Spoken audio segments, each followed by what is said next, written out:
1 a.m. 1:30 in the morning podcast. What the Start hell? time. It's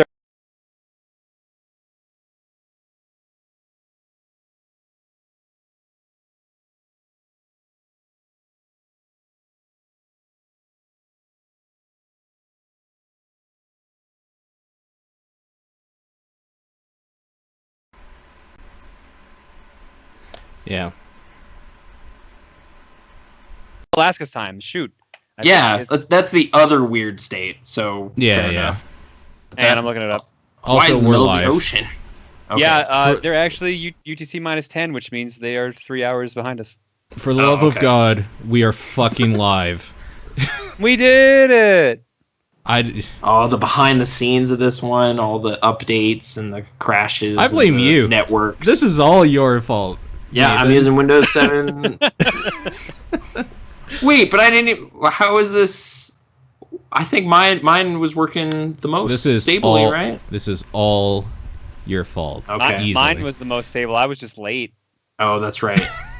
I brought the chaos somehow. But anyway, as you usually do. That's what you're known for, is bringing chaos. Yeah, chaotic evil, I guess. What's the bad one? It's not chaotic neutral. It's just straight up chaotic. I mean, What would that be? it depends. There's neutral, evil, and good. Yeah, that's the thing, right? Okay. Yeah. Sorry for Would being you say so you're evil. chaotic? You seem more Not like usually. a neutral evil, if anything. Yeah. Just Pretty kind of like, laid-back whatever. evil. I could be only evil. associate Nathan with chaos. That's it. Okay. That's it, yeah. Well, thanks for having me on this week's special E3 version of the top-down perspective.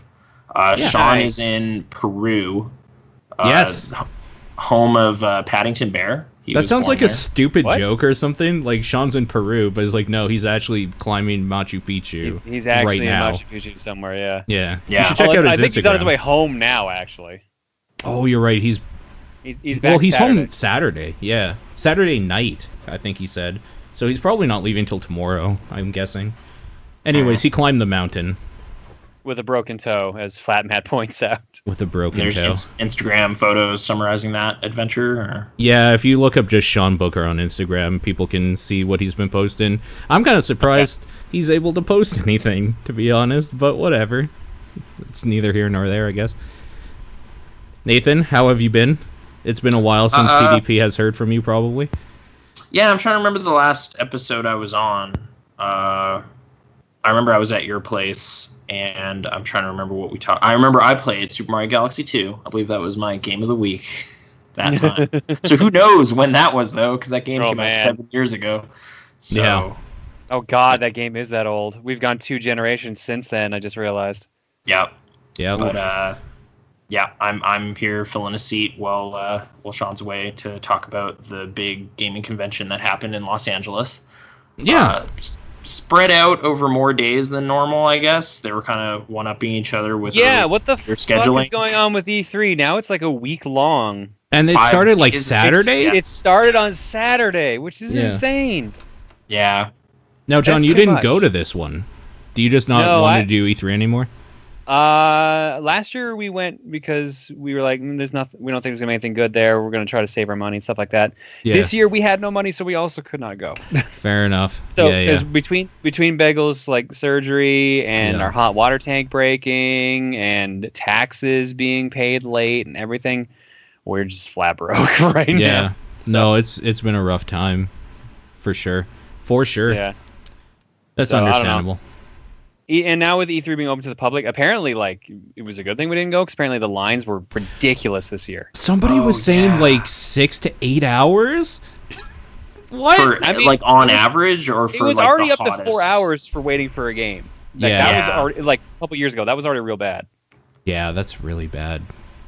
Like Jesus. 4 years ago when I went, my longest wait was Metal Gear Rising, and I was in that line for probably 3.5, 4 hours, and saw the same damn trailer like 400 times. I think that whole experience kind of like hurt my interest in that game. I've never played through that game. I remember so, waiting in line for Batman Arkham City for like 2.5 hours.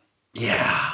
So Oh, man. yeah, E3. But hey, we can get most of the announcements and the trailers and all that stuff from sitting at home. So I think that's kind of what we all did in various capacities. I was honestly skipping through a lot of stuff this year. Yep. Years past, I would watch every minute of those conferences. I didn't do that this time. I kind of I'm bored now. I'll be real. From having gone to E3 for years now, you learn way more by actually being at home. Yeah. Oh, you get a better survey view of everything that's going on. You don't do as much drinking from home, though. Unless you're me. We're going to talk about E3. It's going to be kind of a long one. There's a bunch of shit to talk about. 64, guys, come on. We gotta. All right. Yeah. Go ahead. Talk about Nintendo 64. No, talk. GoldenEye Source came out. We were playing some of that online. Yeah, so of course, I played the original. Gotta go back to that 20-year-old classic. Yeah. I've been playing some Rare classics, I guess, on the N64 because I played. Rare. That's a good company. Blast Core. Finally figured out how to drift in the truck.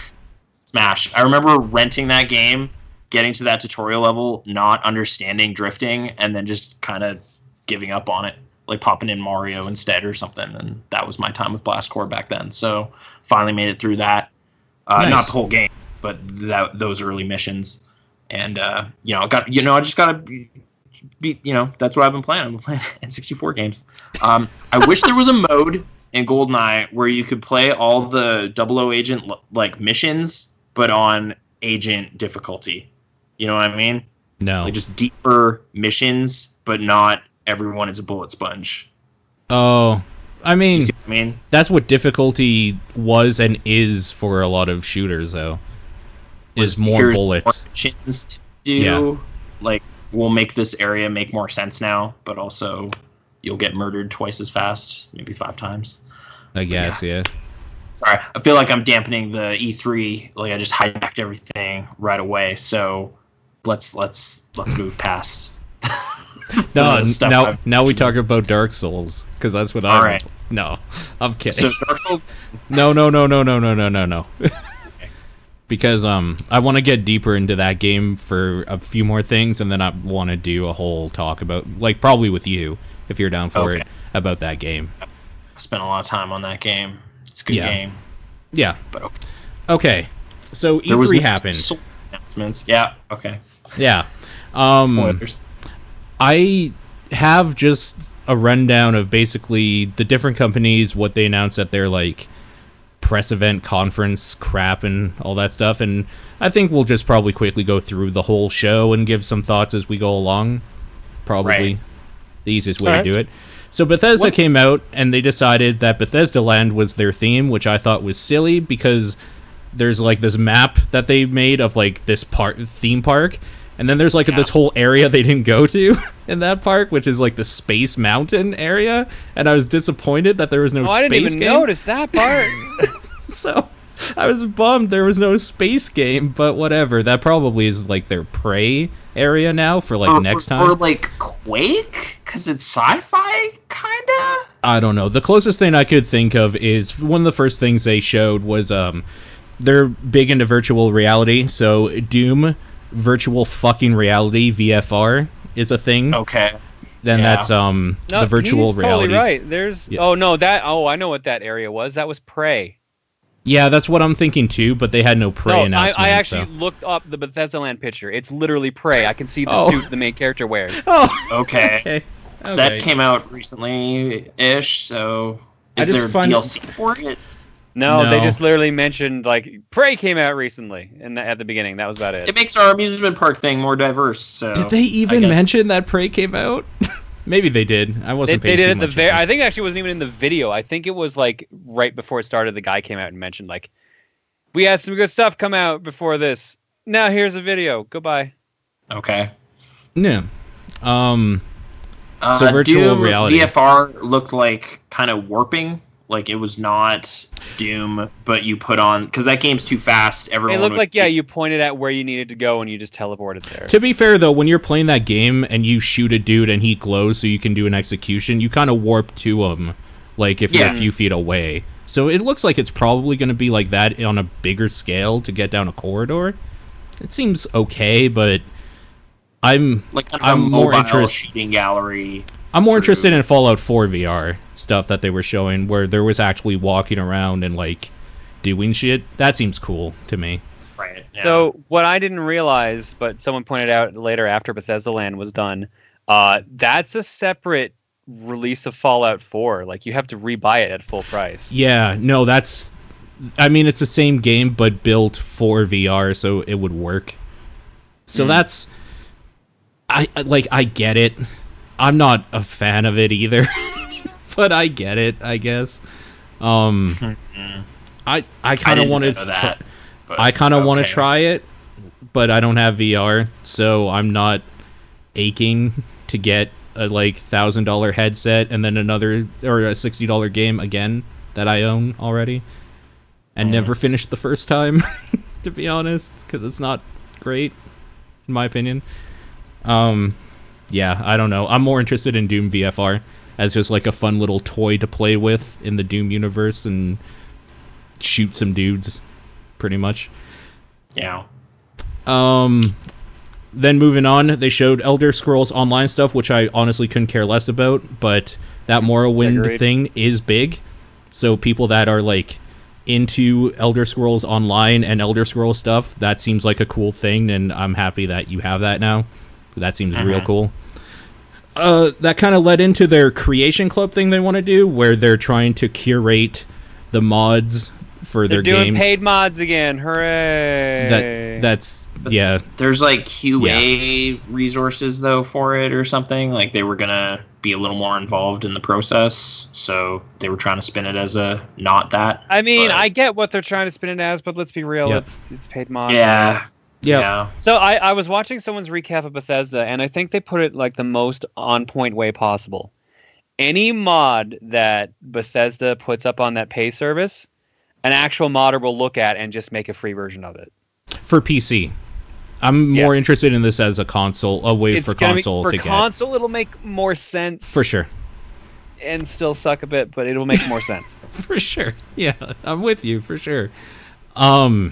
I'm just going to skip ahead and say that the Skyrim on Switch thing with a link crap enabled is like the type of mod I want to see if I'm going to be paying for mods. Like, that's the type of shit I want to see. So, Is the Master Sword. yeah. You want that amazingly poorly rendered blonde hair? Yeah. Yeah. I mean, it's poorly rendered I don't know why because that it's blonde hair Skyrim. looks so bad. Oh, that too, I guess. Yeah. Like, why does the hair look so awful? Yeah. It's the closest hairstyle they had of the 10 or whatever that are in that game. Yo, but how good have they gotten at announcing Skyrim? They've announced it every year for the last, like, 10 it's years. Someone did the math. It was in almost every press conference. I They, know. they crossed some sort of invisible line. Like I feel like last year everyone was actually kind of okay with the special edition release, but then it came out and had glitches and stuff. Now people are just not letting them get away with this again. Like there's nonstop jokes about porting it to everything. I don't know. It's I installed Skyrim on the PC. I'm going to be that Played a guy. little bit. I'm going to get Skyrim on the Switch probably. Not like on release. I probably will but too. Yeah. That seems like an okay game to... Yeah. That seems like an okay game to play on the road for a little bit and then like put down or whatever and then put on a TV. To me, that's the main appeal of the Switch Sure. version, that it's going to be a handheld version. Yep. Yeah. For sure. Yeah.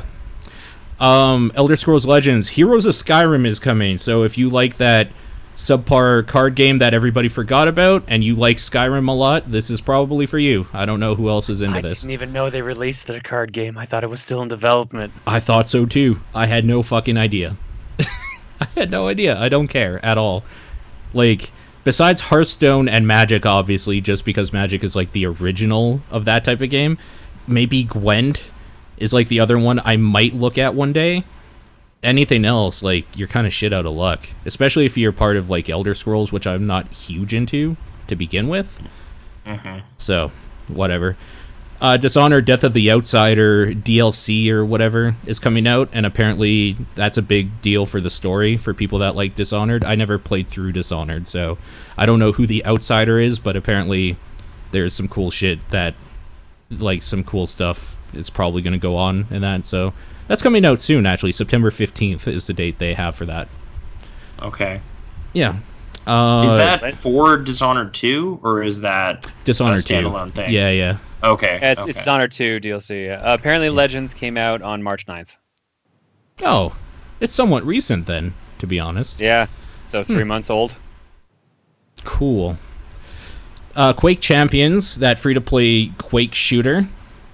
Yeah. They just showed some stuff about it, and they're pushing it a little bit. They have their Quake Championships coming up at QuakeCon or whatever. Their $1 million prize, esports, shooting, that whole thing. BJ Blazkowicz as a character seems to fit appropriately in that game. How has that game been received? Because I thought I heard bad things, but then a bunch of people told me they heard real good things, so I don't know who to believe anymore. Yeah, how do you feel about, like, Quake and Unreal Tournament type shooters? I love Unreal Tournament kind of shooters.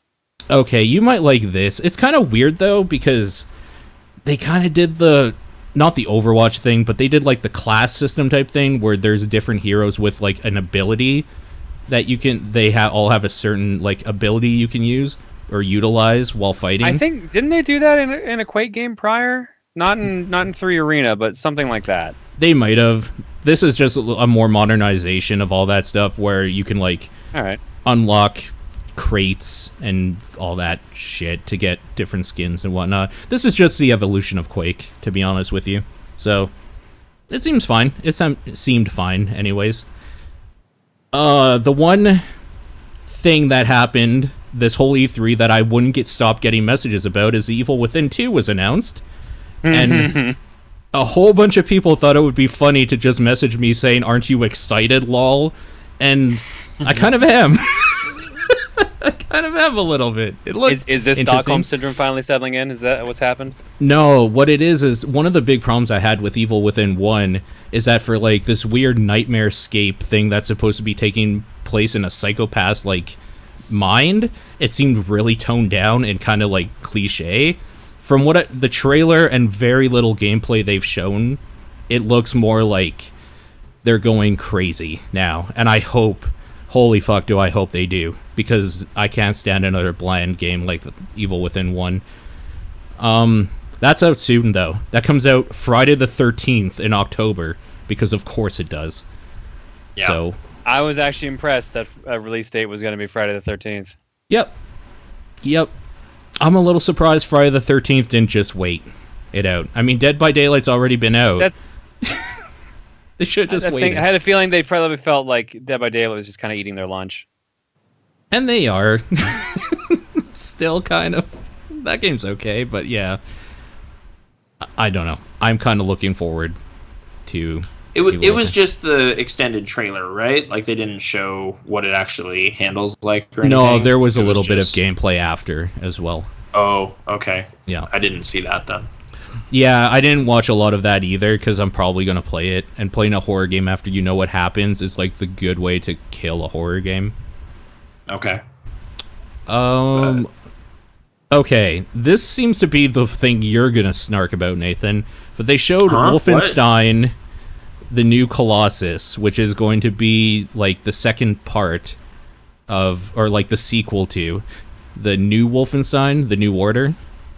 Yeah. Wolfenstein 2, I believe, I think it's in the title, right? Yeah, Wolfenstein 2, the new Colossus. Yeah. Where New Order took place in the Nazis winning in Europe, and you're BJ Blazkowicz kind of, like, trawling around. This is taking place in the States. Yeah. I don't have much to really weigh in about it. It's just I didn't really get grabbed by New Order. I tried to play it and just didn't find it very enjoyable. So I don't know. Did everybody here play it? Like, did you guys? I actually want to play it because I had heard real good things. But when I played it at E3 a couple years ago, I was kind of not into it. It felt kind of eh. Yeah. Now, I don't know if they had changed it since the release in E3 at that time. So, because I'd heard phenomenal things.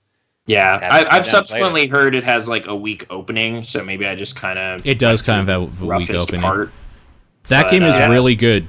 That game plays very nicely. I don't know how it's going to play in a post-Doom world, though, because Doom is kind of the shooter I like from those guys. Like, I mean, it looked like they took some lessons from Doom, and it was a bit faster paced. Yeah, and if that's true, I think it'll be great, because I really like New Order a lot, actually. And this looks like what Homefront should have done, probably, of the like war on American soil from an outside source. Homefront was never going to live up to its expectations because of No. all of the turmoil with like development on that. Oh, Both for games. sure. For sure. I just like the idea of like the Nazis won and we're like the guerrilla movement in America fighting them back again or whatever. I just like that feeling of Yo, can I point out people were apparently did not know this was like a 20-plus-year-old series and thought this was just like a new game coming out and it was just cool to rag on Nazis or something. oh, that's hilarious. Like my Twitter feed was just full of people being like, beating up Nazis, huh? Just kind of going for a political statement. It's like, no, this is an old ass franchise. I guess just with divisive stuff. Like Far Cry 5 seems to be pushing that button. Yeah, Far Cry 5's definitely got that button under wraps right now. Like, yeah, this has older beginnings, I suppose. So I don't know. Yeah, it's from the 80s. So, Return to Castle Wolfenstein is like pretty old. It's pretty old. Like Wolfenstein's older than even the game we grew up with, Wolfenstein 3D. So there you go. Like that's an old series. I played some of that last year. It was pretty fun. That Yeah. old game. Those walls, man, you can't even tell there's a secret there. You just press use and then it opens. It's great. There's gold. Yeah. Yeah. So hopefully there'll be that in this new one. I don't know. I'll probably eventually play some more of New Order and see if I can get past it. Because a lot of it is the Starbreeze type people work there, right? Like that's Machine Games was formulated from Starbreeze leftovers. Is that not Probably. sort of what happened? I don't actually remember. Okay.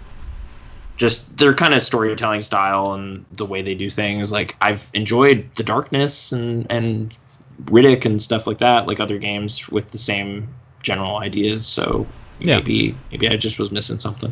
But that kind of was all Bethesda, and they were very proud of the fact that everything they listed is this year, right? Yeah, like this is the next 6 months. They were pretty much the only one to have stuff for this year. Although like some other ones had one on there, but I think everything was 2017. That they mentioned. Didn't they say something sure to about that highlight that game? The holy shit, what was it called? The mobile game, the like where you have a vault keeper, is it or whatever? Yeah. Didn't they give an announcement or something about that? I remember them showing off a little bit of that, but I don't remember. I thought they were just mentioning like people are playing our game. I thought that was literally all it was. It might be. That was it. It was like go the to same. PC It was the same recently? time they mentioned Prey was out. Okay. Oh, okay. So it was just during the montage of this is what we've accomplished so far. Yeah, We're still Okay. supporting this game, or I Sure. don't know. Okay. Okay. I mean, as far as like their stuff goes, their big stuff is obviously Evil Within 2 and Wolfenstein 2 New Colossus. And they ended their show or their showing with that, and I think both of them look like they have potential. So I will see later this year. Tune in to our thoughts as those come out, I guess, and we play them. Next up I have was EA. And I don't know if they were actually next. Earlier in the day. EA was actually the first one, because they were Saturday afternoon, I think. Yeah, I Bethesda figured I was had Sunday. those backwards. So Yeah, Bethesda was Sunday, so yeah. yeah, so my bad on that. That's fine. EA is still doing Madden and FIFA stuff, so that's good and What? great. There you go. But hey, they're also going to take another crack at basketball. NBA Live. Yeah, they're doing NBA Live again, so there's that. I think their new Need for Speed Payback looks kind of cool. It's kind of like going away from what that last Need for Speed was, which was kind of a mess of like trying to be a Fast and Furious movie with racing in between the parts. And This looked way more like a Fast and Furious movie, though. Yeah, No, I this- didn't see the trailer for this, but everyone was saying Fast and Furious. Sure, but like this isn't just a movie where you play racing between scenes. This is like more like the old like Most Wanted, so not the old Most Wanted, but the new old Most Wanted from the 360 days. And yeah, it's like 2005 or like Hot Pursuit. Okay. Yeah, around that era. It looks like that era with some Burnout stuff in there as well, where you can like crash into people, take them out, kind of thing. Yeah. Yeah, Good. That's been sorely missed, honestly. it that actually trailer looks was cool. actually indicative of how it plays. Like, it looks like it kind of flows real neat, because it was like you drive up to this truck and you're doing that, but then someone drives out of the truck and now you're driving that. I thought that part Like, looked dope as hell. Yeah. Transitions you doing something different over the course of that cutscene, and then you're. Yeah. But it might have just been a neat way to showcase a couple different types of cars or something. Who knows if the missions will really flow that way? No, for sure. But I don't know. I haven't really touched that franchise in a while, so I'm not sure if this is the one to get me back. But was Rivals the last one? Was that the one you were saying? No, I think it was straight up called Need for Speed. It was just called Need for Speed. Oh, okay. I think it was a reboot. Yeah, if you have the EA access, the like $5 or $10 or whatever thing a month to just play their games, it's on that, so you can try that out. That's how I tried it. So, but apparently it wasn't all that. So, I mean, it was fine if you like dumb FMV sequences, which I do. It's just that the racing didn't feel like what I wanted from Need for. I like the arcadey bullshit Need for Speed stuff, and so and that looks like what this is. So I'm in. Battlefield 1 showed In the Name of the Tsar, which is going to be like a big update with new maps, new game mode, and all that sort of stuff for Battlefield 1. Seems kind of cool taking it on the Eastern Front, so a lot of snowy shit going on, and the Russians. There you go. Yeah. A Way Out is what I actually want to talk about that EA showed. All right. Because I think A Way Out looks fun as hell, but it's one of those games that if you don't have a trustworthy person to play with is going to be garbage. Mm-hmm. So this is done by the Brothers, A Tale of Two Sons dev. Mm-hmm. That started his own studio after the success of that. Yeah.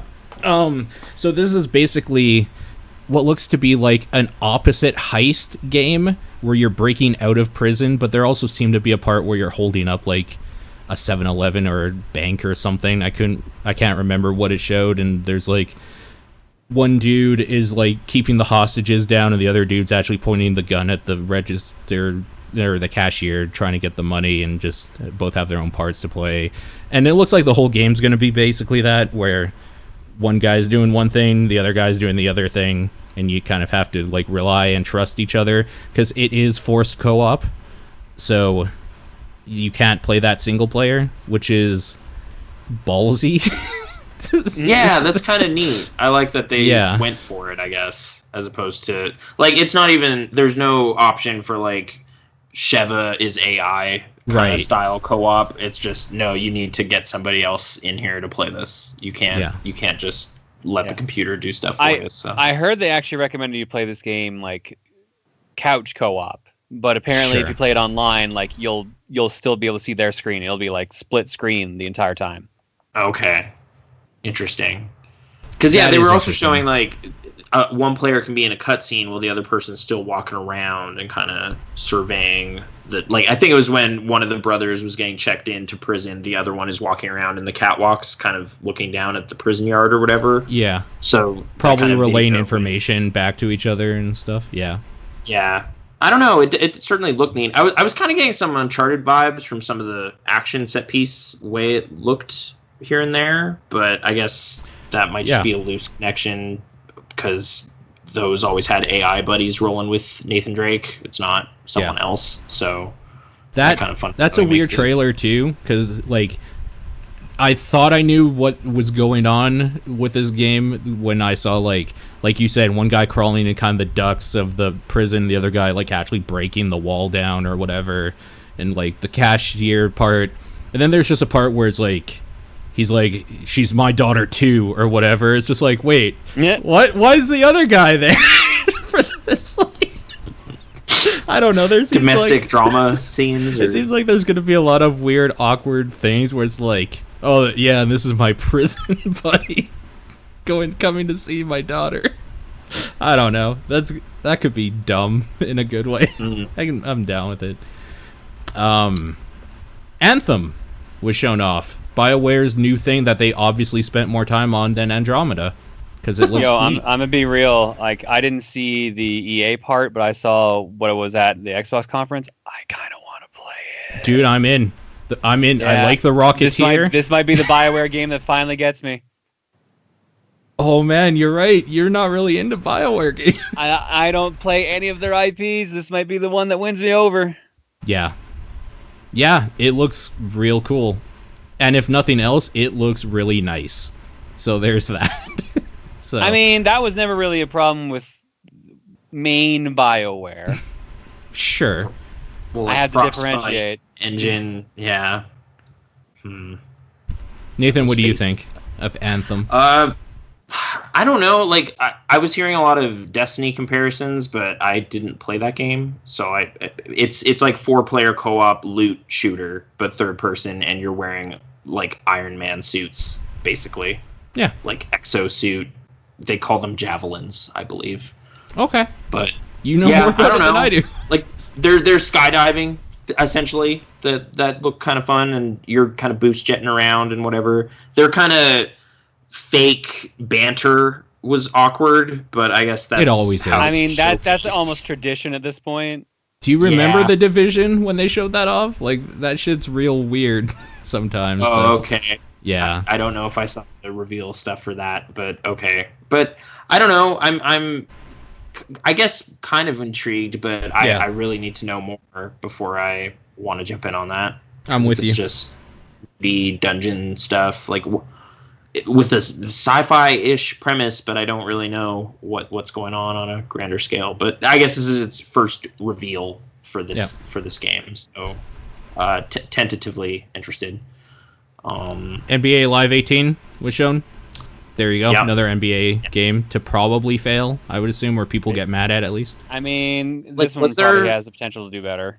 Is there a 17 or 16? Like, I know they've been having. I thought they brought it back last year, but I guess I thought they not. skipped a year. They skipped a couple years actually. Oh, did Like they? there was the whole NBA Elite thing back when we were in retail, which was pretty fun. Like, just this game's canceled. Like after it was made, like send them back. And we Yeah, like, that one. count That was a boxes really and weird stuff. situation. Yeah. So 5-6 years later. Okay, no. Yeah, they stopped from 10 to 14, so that's the gap I was thinking of. Gotcha. They went NBA Live 10, then NBA Live 14, then went 15, 16, and yes, they did skip last year. So it's Oh, weird. 16 to 18. Yeah. Homer in the chat's confirmed me last year they took a year off after 3 years of putting NBA Live out. So Oh, okay. I definitely We'll missed a big chunk of that. I'm not. I skipped it earlier in our N64 segment, but I'm also trying to play NBA 2K14, and I have a lot to learn about basketball just as a game. What made you want to play that of all things? The finals were recently, I guess. I don't know. I guess that makes Yeah. sense. They're just like, oh, I'm gonna make my own player and get drafted, and I did really badly in my placing game, and I play for the Timberwolves now. And just I don't know. Damn, you must have done real bad. I was like 30th pick. Yeah, it was rough, but I don't know the controls and everything, so I don't know. I don't need NBA Live 18. I'm still trying to figure out the like competitors product, but Yeah. oh well, sports. the last like 40 minutes of that whole conference was Star Wars Battlefront 2 crap. So that's a I thing. kind of scrubbed through a lot of that because I'm probably gonna get that because Yep. I like the Star Wars, so I wasn't really. And the things that they were showing were the multiplayer stuff. They haven't really talked about the single player component, which they say is there. So I'm kind of not interested until I know more about that because I know what the multiplayer is. I'm okay with And it. really, I want to like a lot of more couch co-op-y type options because there was like a wave-based mode on some of the maps in Battlefront 1, and like a friend and I played a ton of that, but we eventually kind of squeezed all of it out of there. Like there's nothing left for us to do. Even in the paid DLC, they don't have the wave-based attacks on those maps, which was kind of disappointing. So that's the thing too, though. Like I think the map packs are going to be free this time. Like they're not doing DLC the exact same way. There's still cosmetic purchases, I think. Yeah. We're talking about Battlefront 2? Yeah. Yeah. Yes, they have confirmed that the DLC will in fact be free. Yeah. Yeah. Which is good because the way they had it set up last time completely splintered the play group. Like It really did. It was like DLC list and non-DLC list. Yeah. I eventually did buy a lot of that stuff, but kind of too late for some of those maps. No one was playing Death Star anymore, so kind of a waste of money. Yeah. But okay. And hey, Darth Maul and Naboo, everybody's favorite planet. Maybe there's Gungans. I mean, I didn't mind Naboo. Naboo was fine. Looked nice. Maybe some of that music's going to be in there. But, yeah. Was that all EA had? This list honestly, just looks They spent a lot of time on Battlefront 2. That was their big thing. Also, FIFA 18 crap, like, took like 20 minutes. A lot of FIFA. Yeah, I mean, look, you say that, but FIFA's like probably their best-selling series. Oh no! Don't get me wrong. I don't mind about them talking about the game that long. I'm talking about the dumb little skit they had with the two guys doing like a talk show or something for like 20 minutes. Oh, okay. So I just found that boring. Apparently, that's like legit people from like a sports show on soccer. Oops. Sorry. Well, sorry, guys. Apparently, they're actually a big deal. Sorry, guys. Soccer. You're not important to me. Okay, that's it for EA. Moving on to Ubisoft. I mean, they started with the showstopper and showed Mario and Rabbids Kingdom Battle, and that game is XCOM. I can't believe it. I can't believe I actually want this game. I can't believe it actually looks good. I can believe it. I don't want this game, but I don't want this game. I just kind of don't care about it, honestly. I could see why you would want it. I'm kind of... It's... That type of game is fun. I just don't want to play it with Rabbids and Mario stuff. Really? You don't own a Switch either, so like it's not like that's not gonna sell you on a system. No, it's not a system seller. You know what? Okay, I would buy it if it's cheap though. I basically went into that game with like negative expectations and came out like surprisingly hyped. Okay, I went in with no expectations at all and was kind of like, yeah, that's fine. It's just not for me, personally. I understand I'm not like the target audience in any way, really, other than I like Mario to some extent. But I just have then you're the target audience. Simple questions. Okay. Why give Mario a gun instead of just having him throw fireballs or hammers or boomerangs? Because he's Oscar Mike. He's Oscar. Okay. Yeah. I missed that. Well, because Luigi's got the poltergust, right? And that makes sense. Yeah. You're why right. Does Mario have like an arm cannon? Why did they just give him a fire flower? Like it's just because like fireballs bounce and they might hit a wall and then you've wasted your shot and your turn's gone. It's a boomerang. That's from the series. I played those. I remember those. I don't know. It just seemed weird. Like they just pulled that. I mean, it is weird that he has a gun. He just has a gun. Did you see when Peach has like the giant sniper rifle? That was also kind of weird. And she just shoots those two dudes and goes, all right, whatever. Like, I don't know. I guess I don't need saving now. Yeah. Other minor little thing, just like, okay, I don't mind that for most of the game it looks like you're fighting Rabbids, because Rabbids are annoying, so you want to kill them. Like, that makes sense. But you also have Rabbids as teammates, and that kind of undermines the whole XCOM thing where you want to keep your squad alive, but you maybe don't want to keep the Rabbids alive.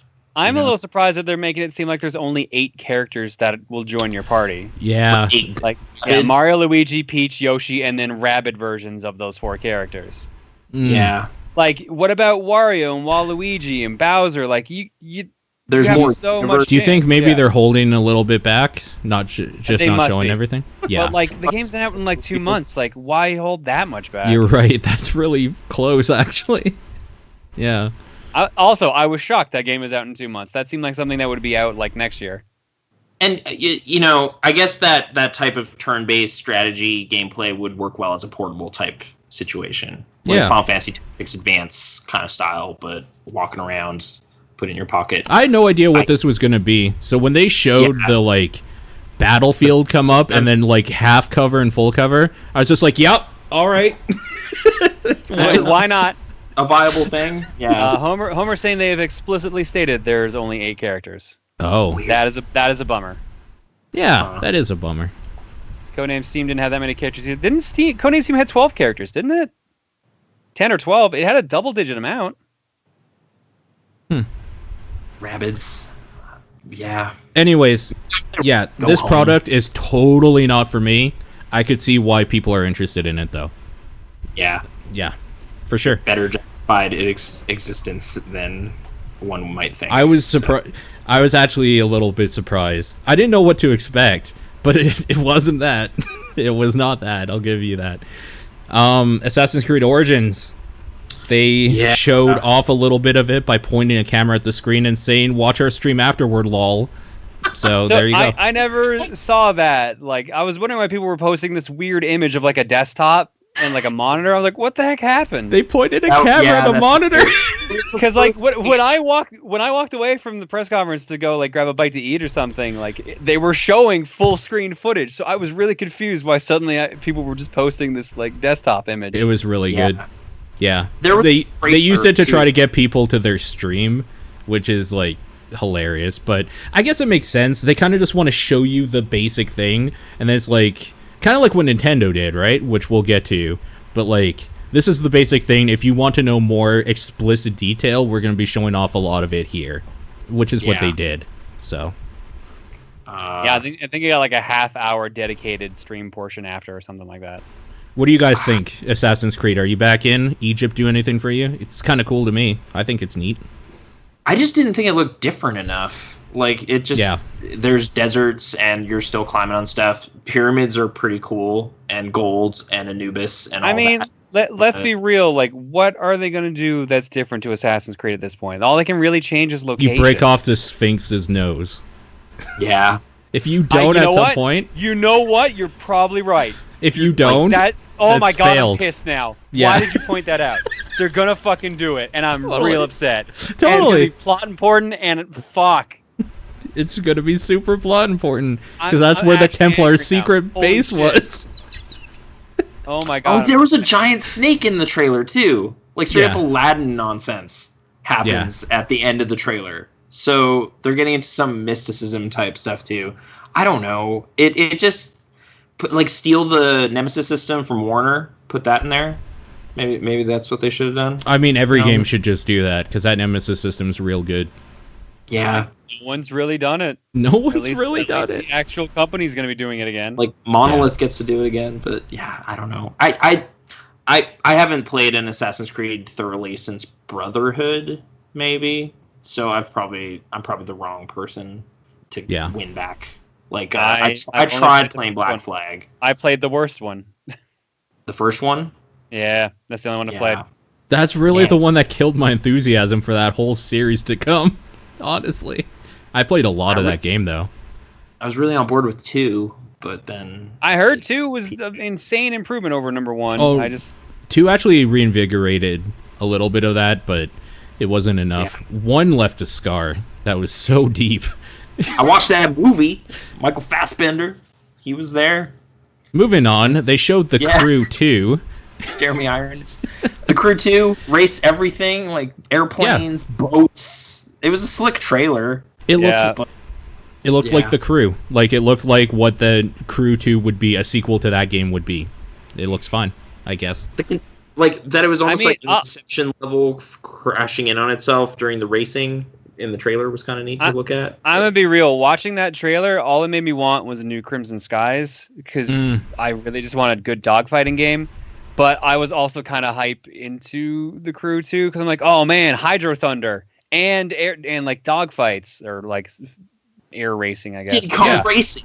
It's got all of it. That's it. You're right. I should just play Diddy Kong Racing and it's fine. Or Sega All Stars Racing Transformed actually has all of it too. In one match. Yeah. Which is kind of what I hate about it. I hate going from sea physics to air physics and then back to road. I just kind of want one thing. Gotta mess with you somehow. Yep. South Park: The Fractured Butthole, October 17th coming out.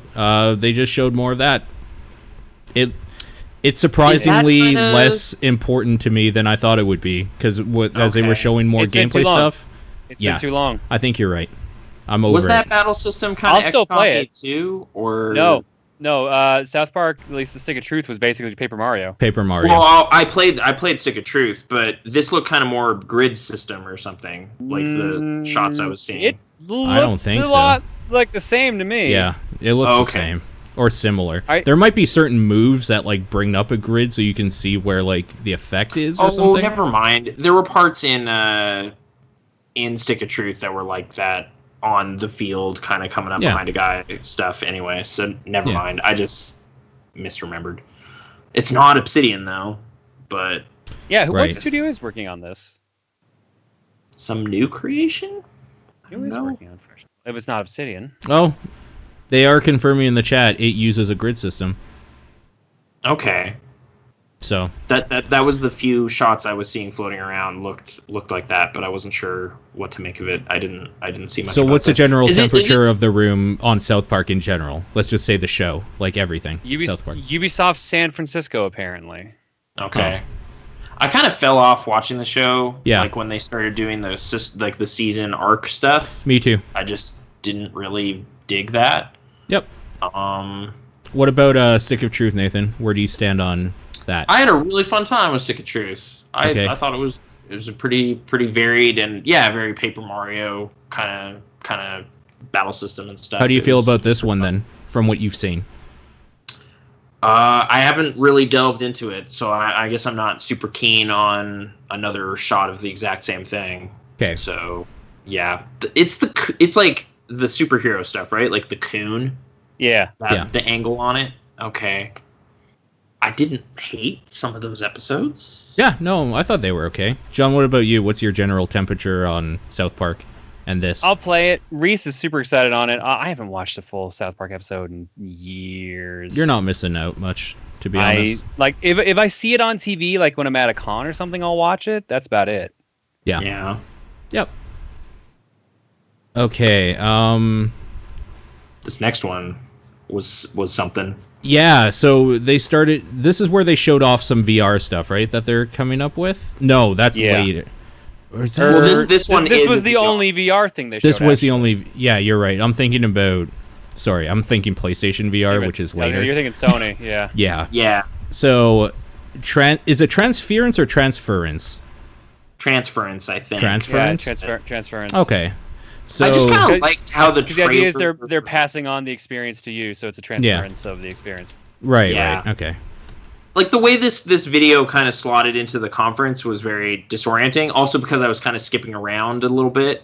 And then you just see Elijah Wood sitting there. Like, oh, Elijah Wood, and then it comes up as though he's like a senior VP of VR production or something. I was like, what? When did that happen? Did he found a studio or something? Elijah Wood does a lot of things that no one seems to realize. But then it just kind of starts becoming like this weird head trip, like what is real, what isn't, like video VR craziness. And I don't know how that's a video game, but it sure was neat. Sci-fi nonsense. No, dude, I'm in. I'm 100. I need to see it, but the problem is I don't have VR. So. Are they announcing like platforms for all this VR stuff? Like I know Skyrim VR is PlayStation, right? It is confirmed. Transference will be available for PS4, PC, and Xbox One, compatible with the Vive, Oculus, and PlayStation VR. Oh, okay. So I was gonna say HoloLens isn't out yet, but I forgot about the Oculus. Yeah, it's like PC has a couple, but yeah, okay. But yeah, that was just a delirious video, and it kind of reminded me of like that PlayStation 9 commercial. Oh my God, that's the line you draw is PlayStation 9? That? Yeah. Like that. It's like that future, but not, I don't know. And hey, Pirates are back. Pirates are back. Year of the Pirates is next year, apparently. So this is one of two pirate games, Skull and Bones, that they showed. Skull and Bones looks much more like World of Warships, only in a pirate setting, which is probably okay, but this looks more arcadey than World of Warships, which is definitely okay, because that game is real slow moving. This seems like it moves pretty fast. It almost seems like a dog-fighting pirate ship fighting game, in a weird way. I mean, I'm okay with that. I'm totally okay with it. I just want to see more. Like, this seems like the type of game that lives or dies on how it controls and plays. So I feel like I need to play in the like beta or something. And then, how similar did it look like it played to compared to Black Flag, which is really what they're basing it off of? I never played Black Flag. I played a bit of Black Flag. Like the ship part does, but then when you pull up alongside a ship to board it, it's just like a video plays. But that seems like it was a special ability that like a certain class of ship gets. And it almost seemed like an execution move. Yeah, like it's like your crew was leveled up and really good at boarding, so you won this encounter, and they show your pirates like cutting down everyone on the other ship, and then it's back to you. Like it's like you're always at the wheel in this game. It looked like so that part. I mean, you're controlling the ship for sure. Like, you are the ship, like basically. 5v5 fleets kind of clashing? Kind of, yeah. That's why I'm a I think little... that's what we were looking at. Yeah, but I mean, like, it's World of Warships, exactly, without torpedoes. Thank Christ, because fuck torpedoes. Like faster and arcadier, like you're saying. Yeah, which I'm totally into, because that game is real good. It's just slow and methodical and pay to win, and I hope this isn't similar in those regards. And it doesn't look like it will be, but I think it's less interesting looking than the other pirate game, which we'll get to in another conference or two. Next conference, I guess, yeah. Yeah. Oh my god. So then a bunch of the Lin Kuei ninjas came out and started dancing to show Just Dance. Yeah, we were sitting, Reese and I were watching it, and the first thing I said was, why is Sub-Zero dancing? Yep. And then, oh man, was it a panda or a polar bear or something? I can't remember what it was, but all I remember is that it had the shaggiest looking fur, that costume, and it looked so mangy and gross, and I was like, what are they doing? But this is just a long way to say Just Dance 2018 is out on literally everything, including the Wii, soon. Or next year, I guess. I can't believe and can believe that the Wii version still exists. Yep. Apparently it outsells most versions somehow. Yep. Walmart, I don't know. Yeah, kind of, I guess. It's like, oh, there's a new one of those. I know this song. I mean, I guess the system did sell a lot, so put it in the cart. It's got a huge install base. Yeah.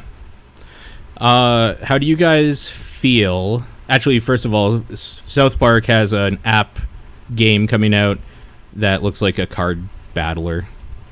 I think is that real soon? I don't think it looks very good, but I don't think that one had a release date. Okay. No, that just seems like something you announce and then immediately put out there so people are interested and download it. But yeah. So it's called South Park Phone Destroyer, and I think it looks mediocre and kind of shitty, but I hope it's not because I'll download it and try it if it's free. Okay. No big deal. Why not? How do you guys feel about toys to games? Toys to play? I thought that was kind of over. Okay, it isn't. Starlink Battle for Atlas is coming. Like, whenever I'm in the Toys R Us and I see all the Animal Crossing amiibos and they're, like, half off, like, it just seems like, uh-oh, this is dying. And, like, Disney Infinity's gone, and I don't know. Lego Dimensions is really... time. And Skylanders are the only two that are really left, and amiibos are still going-ish.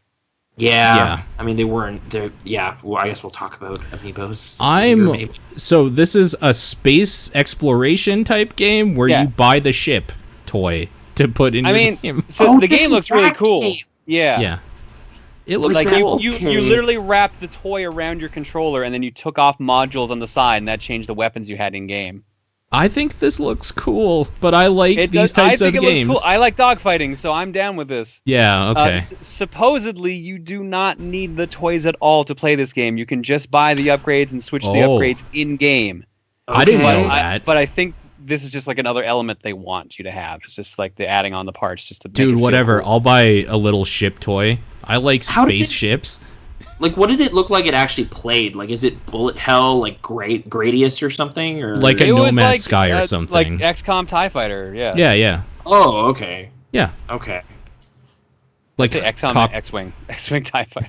I heard XCOM TIE Fighter. XCOM TIE Fighter would be dope. I definitely said the wrong series. So they had a space combat game? Crazy. No, I meant X-Wing and TIE Fighter. It'd be really dope. I think it looks kind of cool. Weird time for that product. It's one of the things that pricing model could make or break this idea.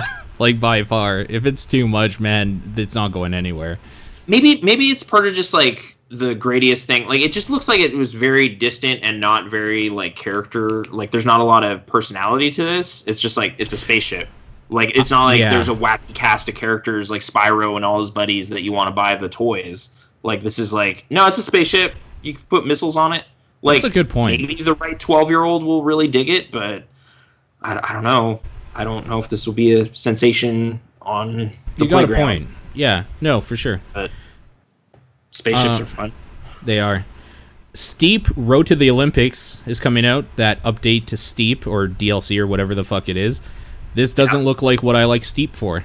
which is just hanging out on a mountainside with people doing whatever and just like snowboarding down a hill. I don't want to have to train for the Olympics because that game doesn't control that good. You have no choice now.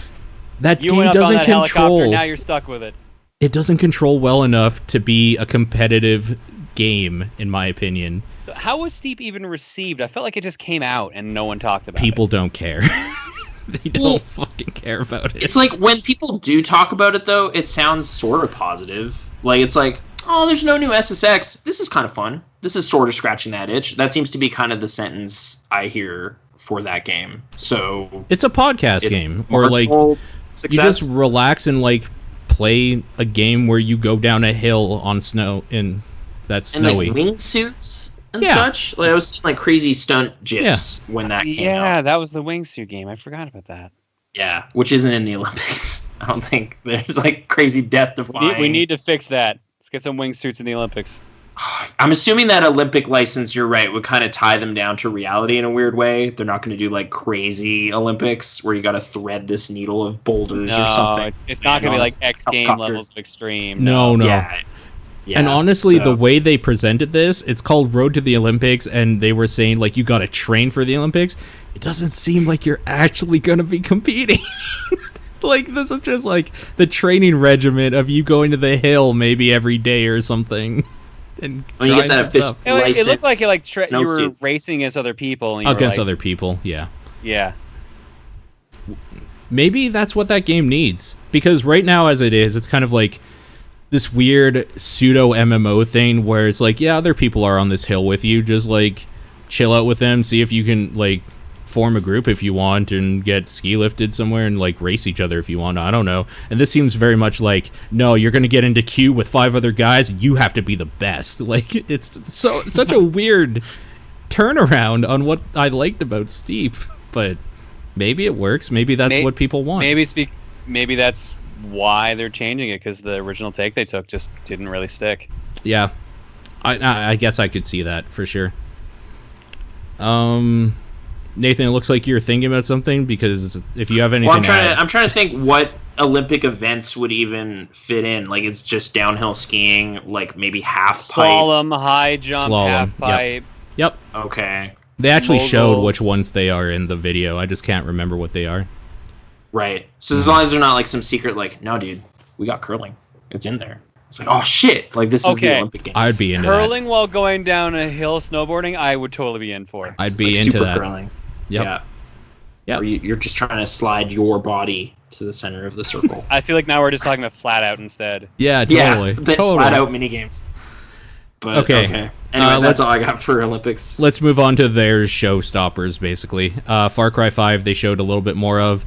That looks like a Far Cry game in America. It's exactly what... If you would have just said, the next Far Cry is going to take place in some, like, in some weird, like, religious, zealous, like, cultish town in America, this is exactly what I would have pictured. So... Okay. Yeah. There's weird, like, fundamentalist rally at a church with everybody has their guns and their bear traps, and it's just kind of, okay. Best part of that video is that it showed Pupper. Oh, was that the dog? Yeah. Was that his name? Bangs I for think hire it was or something like that. Said. Barks for hire or something?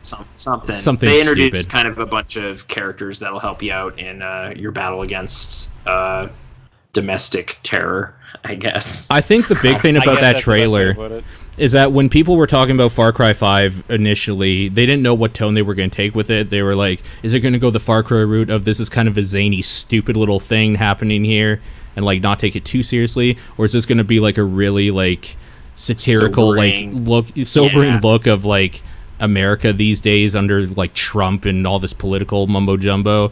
And it's totally just Far Cry. That fucking video has that girl go like boom boom, and it's like that boom boom boom boom song starts playing. It's just it's stupid. Yep. It's stupid Far Cry bullshit. There's like a crop duster with guns on it, and I don't know. But it's not Blood Dragon stupid, which makes me sad. It's not far enough stupid. You're right.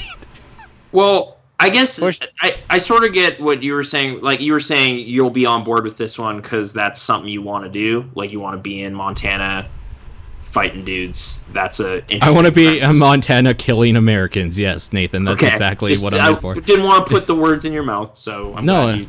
Look, man, we're a little too close to the Montana border. We should be careful. I know. We're real close. It's the same way, like, I actually got really on board with Far Cry Primal, because I just wanted to be a caveman. So, I like that game, while everyone else was like, fourth time out.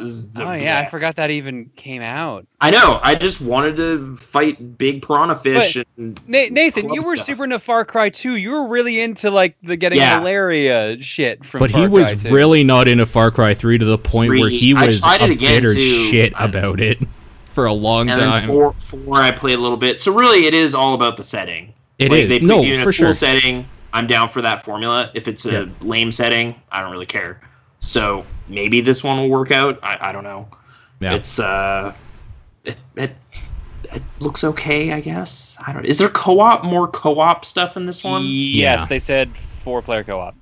Okay. Which they had in 4, which was real fun in 4. I played that game with people.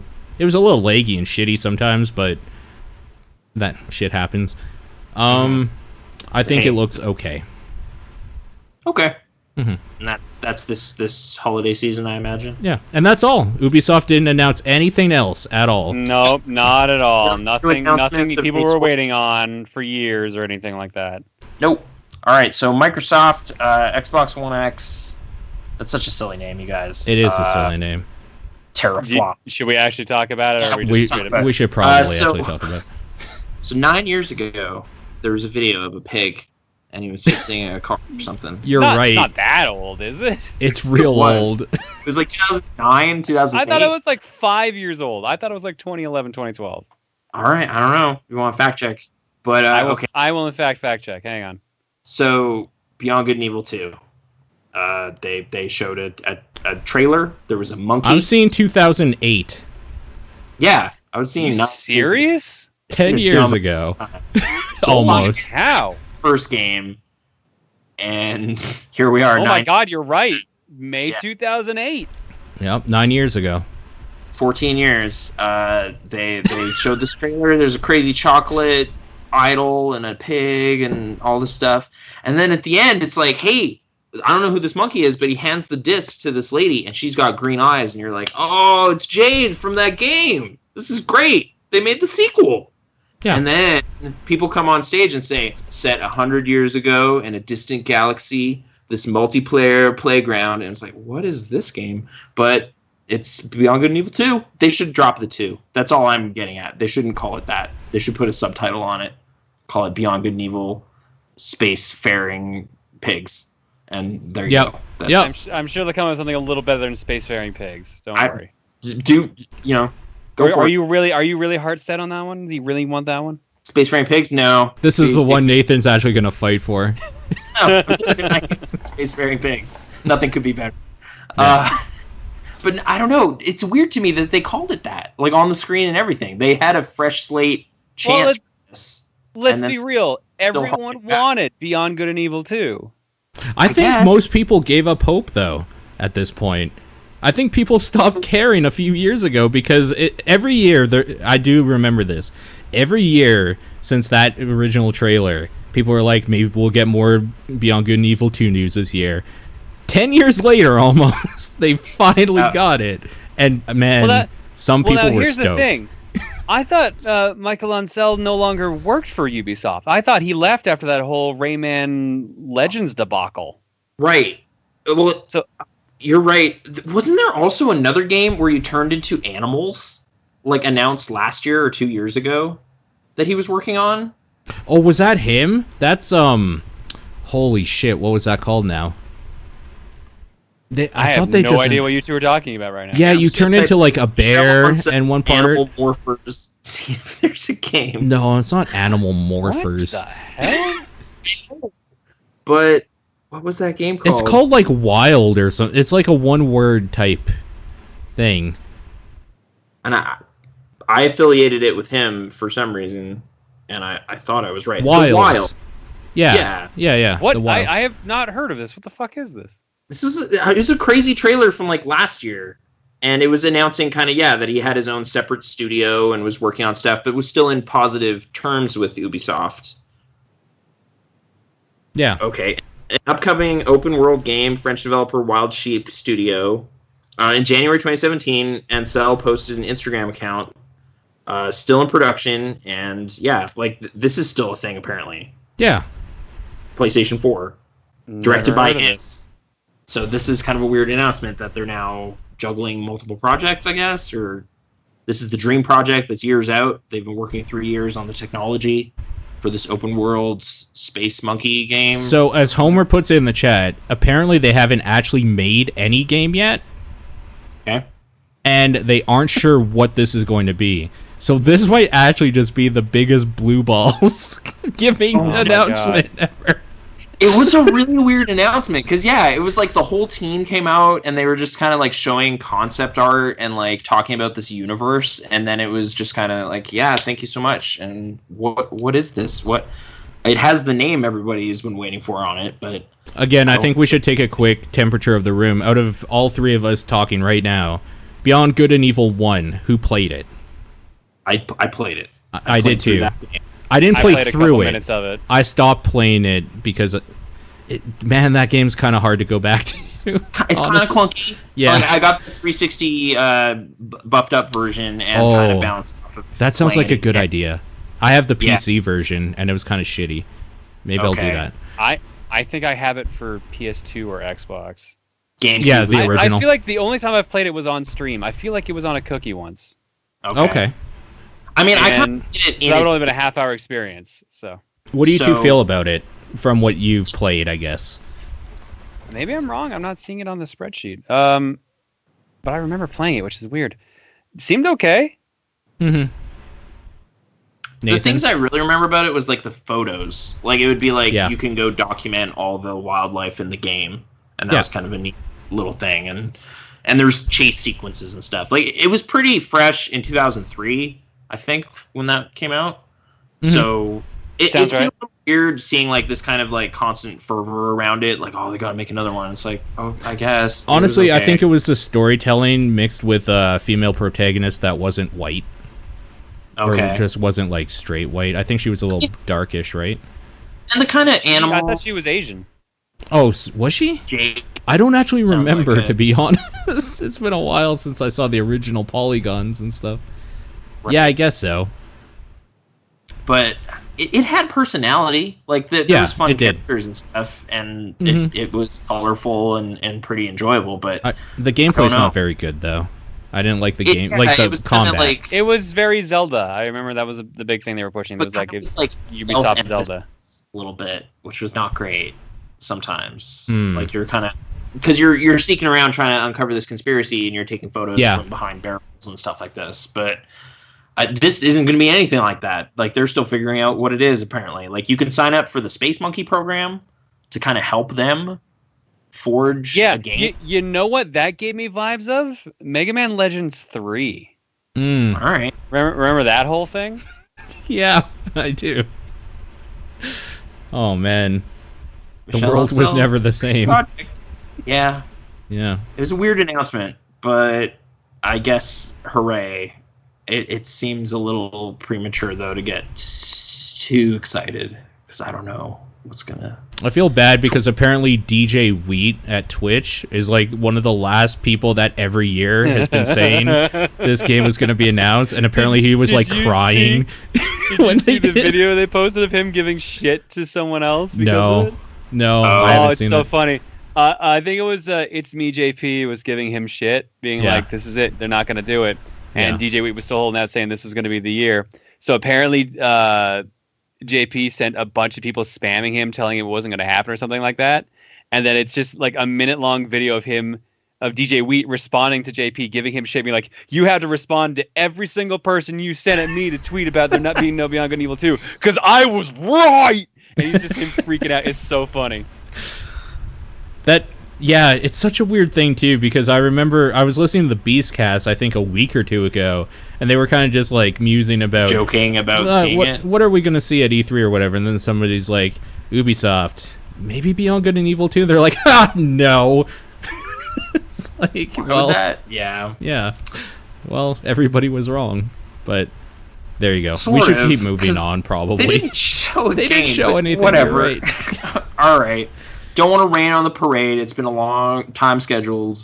Yep. Don't want to rain on it. So hopefully it'll be a good thing when it comes out. Game of the year 2022. It's gonna be sick. I have to say, I didn't catch any of the PC gamer type stuff because at E3 the PC portion that they do is actually usually like a 20-hour thing over a few days. Like, it's a lot of stuff they announce and show. But okay. So we're not going to go over any of that stuff here, basically. Did you watch Devolver Digital's conference? Yeah, I didn't like... That was a thing. I have a little bit of a problem with some of the stuff Devolver Digital does. I find a little cringy. I don't know. I don't like their snarky attitude for their PR. I just hate that shit, and that's all their presentation was, so I was not into that at all. But that, like, 4-player top-down dual-stick shooter version of Serious Sam looked dope as hell. Yeah, I'm down for that. I'm so down for that. They were part of Twitch's like weird like pre E3 show. Yeah. And they actually showed off some cool stuff from Adult Swim. There was one game that what was it? It was basically an RPG, but you played it inside of like a Windows 95 operating system, and all the windows look like Netscape Navigator style windows. Like you had to open up your inventory at like an icon on the desktop, and then you would drag and drop things from like other fights. And there's like little progress bars you would click on. You could like it looked really cool. Like it was a little operating system, Windows-based operating system to play the game. So I'm excited for something weird like that. Yeah. No, I'm with you for sure. I didn't watch the whole Devolver thing, so I'll check it out after. It was very weird. That's the best way to put it. Okay. I'll tell you the thing I liked about that, just so it doesn't sound like I'm shitting on Devolver because, I hate Devolver or something. I really, really like their, like, use of fake blood and gore and stuff like that, like home movie stuff, because we used to do that with our friends making home movies when we were young, and that shit's just so fun and looks so funny. I love that The lady shit. they had doing their actual, like, conference part, she was pretty damn on point. She was on point, for sure. Okay, we're gonna move on basically to the console stuff. The main companies, Microsoft, Sony, and Nintendo. Okay, starting with Microsoft. They announced what Scorpio is.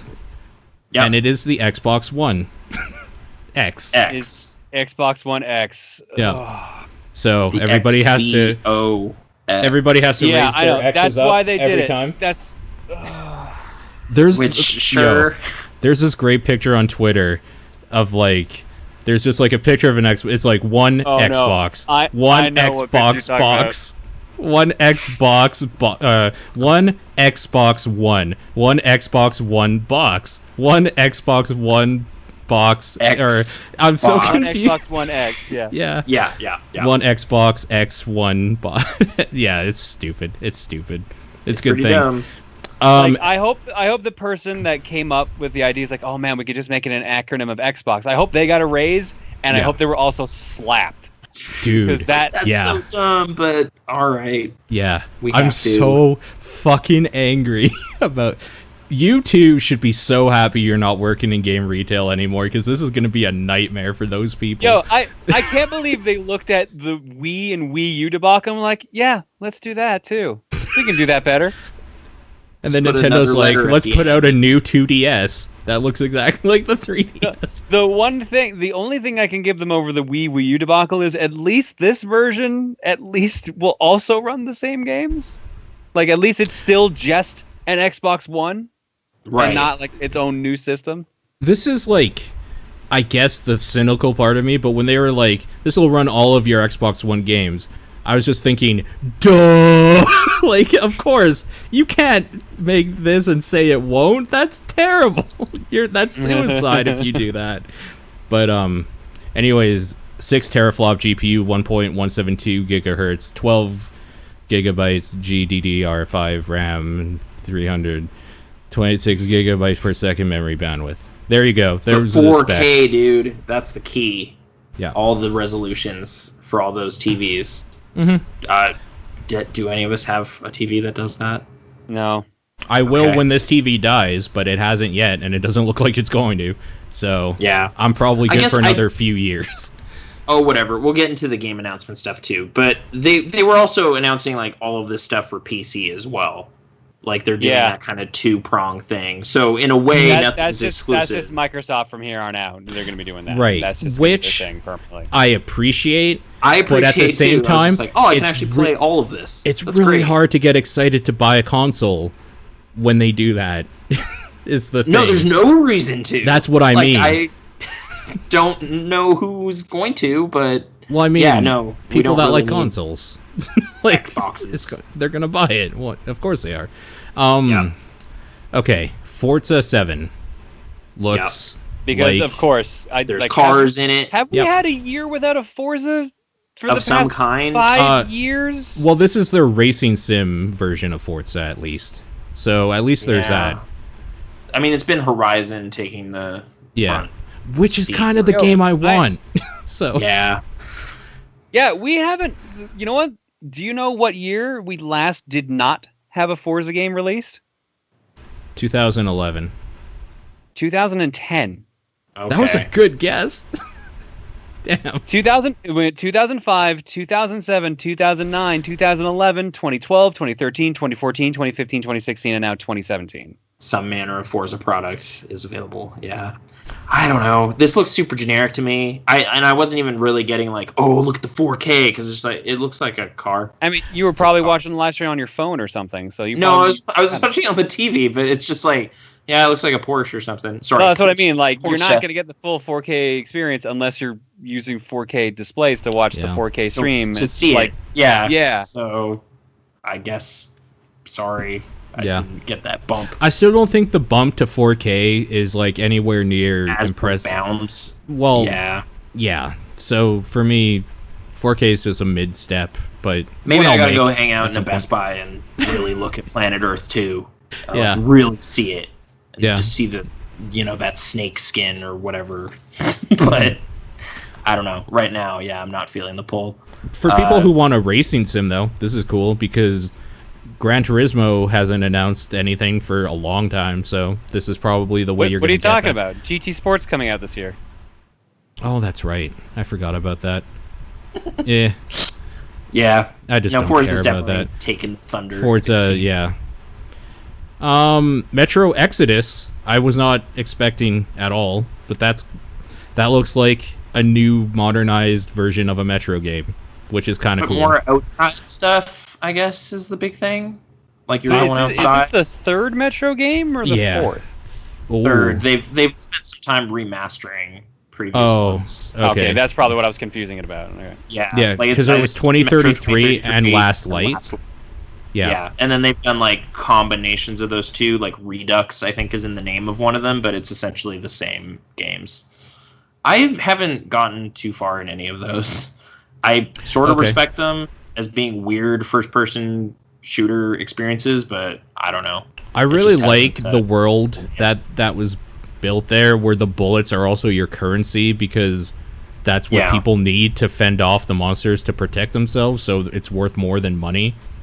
Mm-hmm. I think that's cool. So there's just like a little neat show. ideas for Yeah. sure, but and like just like total cumbersome, like wiping off your view screen and like pumping up air tanks and whatever. Like there's all sorts Mm-hmm. Yeah. of weird stuff with those games, but And this looks like trailer, yeah. looked a little more straightforward. Like there's a rat monster and you gotta shoot it. Run well, over I mean, here. that was the other Catch games the too, train. though. There was literally Oh. an area of rat monsters in one of them. So Okay. I don't know. This looks like a new version of that with dust physics and stuff. So that's cool. Super Yeah. detailed plants. But Yeah. it's exclusive. Exclusive. the PC and Dude, the Xbox. stupid. Okay, so this was the thing about the whole Microsoft conference, that almost every trailer had the word exclusive attached to it before they Premiere. aired it. Yeah. Yeah. Exclusive premiere, exclusive to console, exclusive to this console for a limited time. Yeah. Yeah. That was like the running gag, was the word exclusive with the Microsoft conference. Yeah, it was. You're right. I didn't actually notice that, but man, buzzwords are actually just in my head now because of this shit. Because I didn't notice, honestly.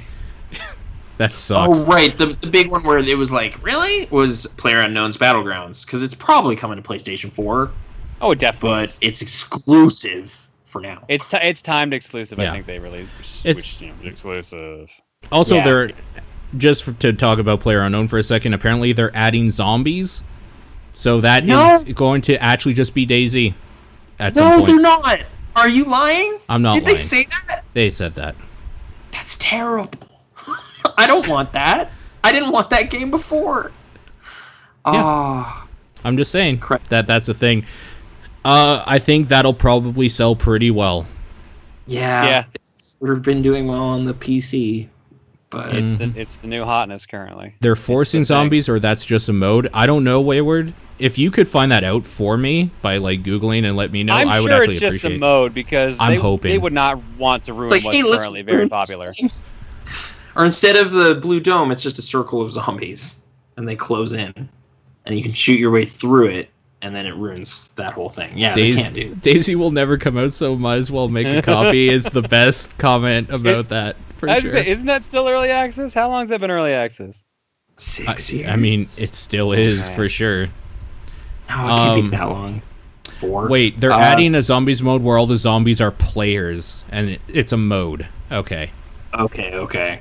So there you go. When this version comes out, will it be going 1.0 then, or is it going to be early release on a console too? Like it's not even finished yet on Xbox One. I mean, Microsoft made a big deal like 2 years ago or 3 years ago that they would have that support for the Xbox One because DayZ was the one they were talking about. You're right. So it doesn't shock me. All right. They could pull off early access, no problem, honestly. Hey, speaking of zombies, State of Decay 2. I'm actually super excited about this. I really like State of Decay. So I think I had it at number 10. I'm not going to lie. Halfway through the trailer, I was like, is this just Dead Rising 5? Because nothing is telling me what this is yet. yeah. It's just zombies. No, dude, totally. Fat zombies. I thought it was like some which weird zombie franchise is this? I thought it was some weird like third person Left 4 Dead ripoff or something. Yeah, because I saw like what looked like a boomer. I'm like, all right, Yeah. now I have no fucking clue what series this is now. And then when it said State of Decay, I was like, oh shit. I like State of Decay. I like that I was gonna game say, quite a bit. was the first one good? It was, yeah. It was a pretty good open world thing. Did it not have co-op of any kind though? Is that what's different here?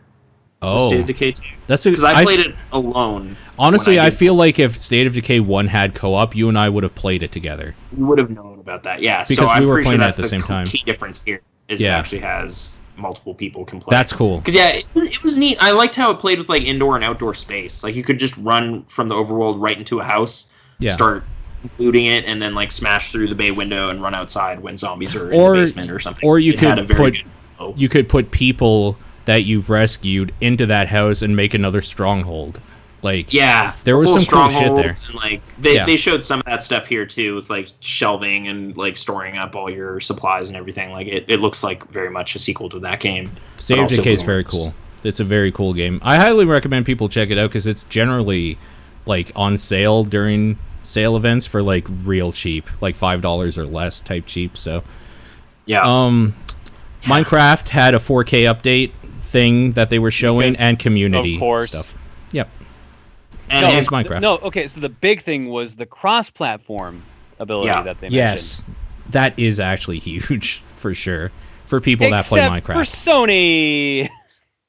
Who have been weirdly, Sony's been getting a lot of bad rep lately. Apparently, like an actual like executive at Sony straight up said like we don't think we need it, or something like that. I don't remember the exact words. I'm gonna look that up, but they said something very against cross-platform play, which was surprising. I feel like they killed their sales of Minecraft completely by doing that. Then, because kind of shutting themselves out of this circle of positive Minecraft vibes that everyone's got going on right now. Yeah.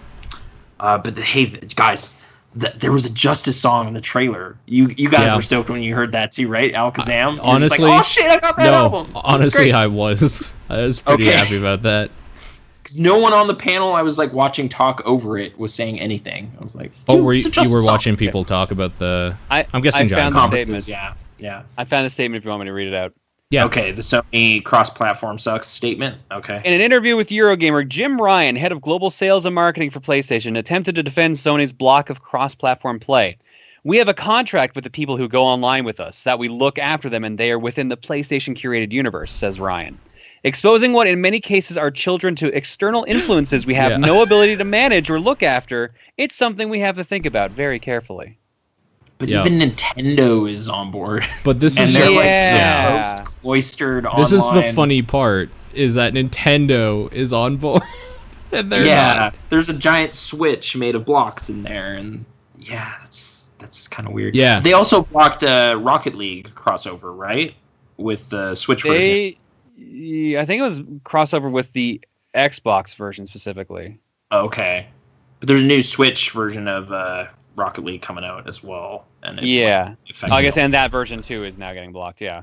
I believe the Switch one is also supposed to be cross-platform, I forget.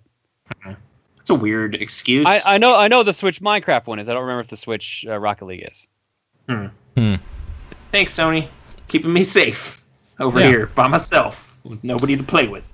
Thanks. Then there was a quick just like, here's some cool shit coming that they did like a brief. Yeah, they did like a pretty sweet trailer like a super gauntlet. Cut.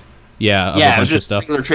Trailer. That was fun for me to watch because I didn't have to skip over anything. It was just like, next highlight. Here we go. So Dragon Ball Fighter Z was part of that? Yep. Looks cool. Arc System Works, right? Yo, this is the game of E3 that I'm the most excited about. That's interesting to me. Because I love Arc System Works, because I grew up, like, university, all the time I played Guilty Gear. That was the fighting game, and that's how I met all of my friends. So Gotcha. Arc System Works fighting games mean a lot to me. And then I love Dragon Ball Z, because it was like that part where I was still in the anime really hard and stuff like that. And I love Dragon Ball just being really stupid. Yeah. And now they've basically made their current Guilty Gear series, which looks phenomenal already and plays real good. And now they're like, yeah, let's just throw Dragon Ball Z in there. And let's make it 3v3, so it's basically Marvel vs. Capcom, but Dragon Ball. So I'm really excited for this. This was my game of show, honestly. I'm super excited. Cool, man. It wasn't Black Desert? I mean, Black Desert's been out on PC for a while. What is Black Desert? It's an MMO. Sorry. Just like a next that game. Oh, yeah. Never mind. Yeah, I was like, what is this fantasy? No, I think that's the game that for some reason I thought was 99 Nights 3, and I was getting very concerned. Yeah, it looks very similar to it, actually. I was getting 99 Nights vibes, too, yeah. It was like, no, don't do it. Don't do it. Don't do this to me. I don't want to listen to Sean. I don't want to hear Sean anymore with 99 Nights. Sorry, I didn't mean to like move on from the Dragon Ball thing. No, it does look neat that they're handing like that franchise to a capable fighting game developer. It's very cool. That seems to have made all the sense in the world all this time, and it just didn't happen. Yeah, it seems like it should have happened a long time ago. But I heard those Budokai games were okay. The Budokai games are good. Budokai 3 is like a beloved Dragon Ball Z fighting game. Yeah. But I don't even know what after Black Desert. What is this next game? Oh, dude, Code Vein looks dope. It's basically anime bullshit, Dark Souls. It was anime bullshit. I'll give you that. It's like it looks like it plays like Dark Souls, but it's like dumb anime girl with scythe and swords and like weird monsters and destroyed cities. I and vaguely remember that happening. Yeah. I'm into it. I want to know more about that game.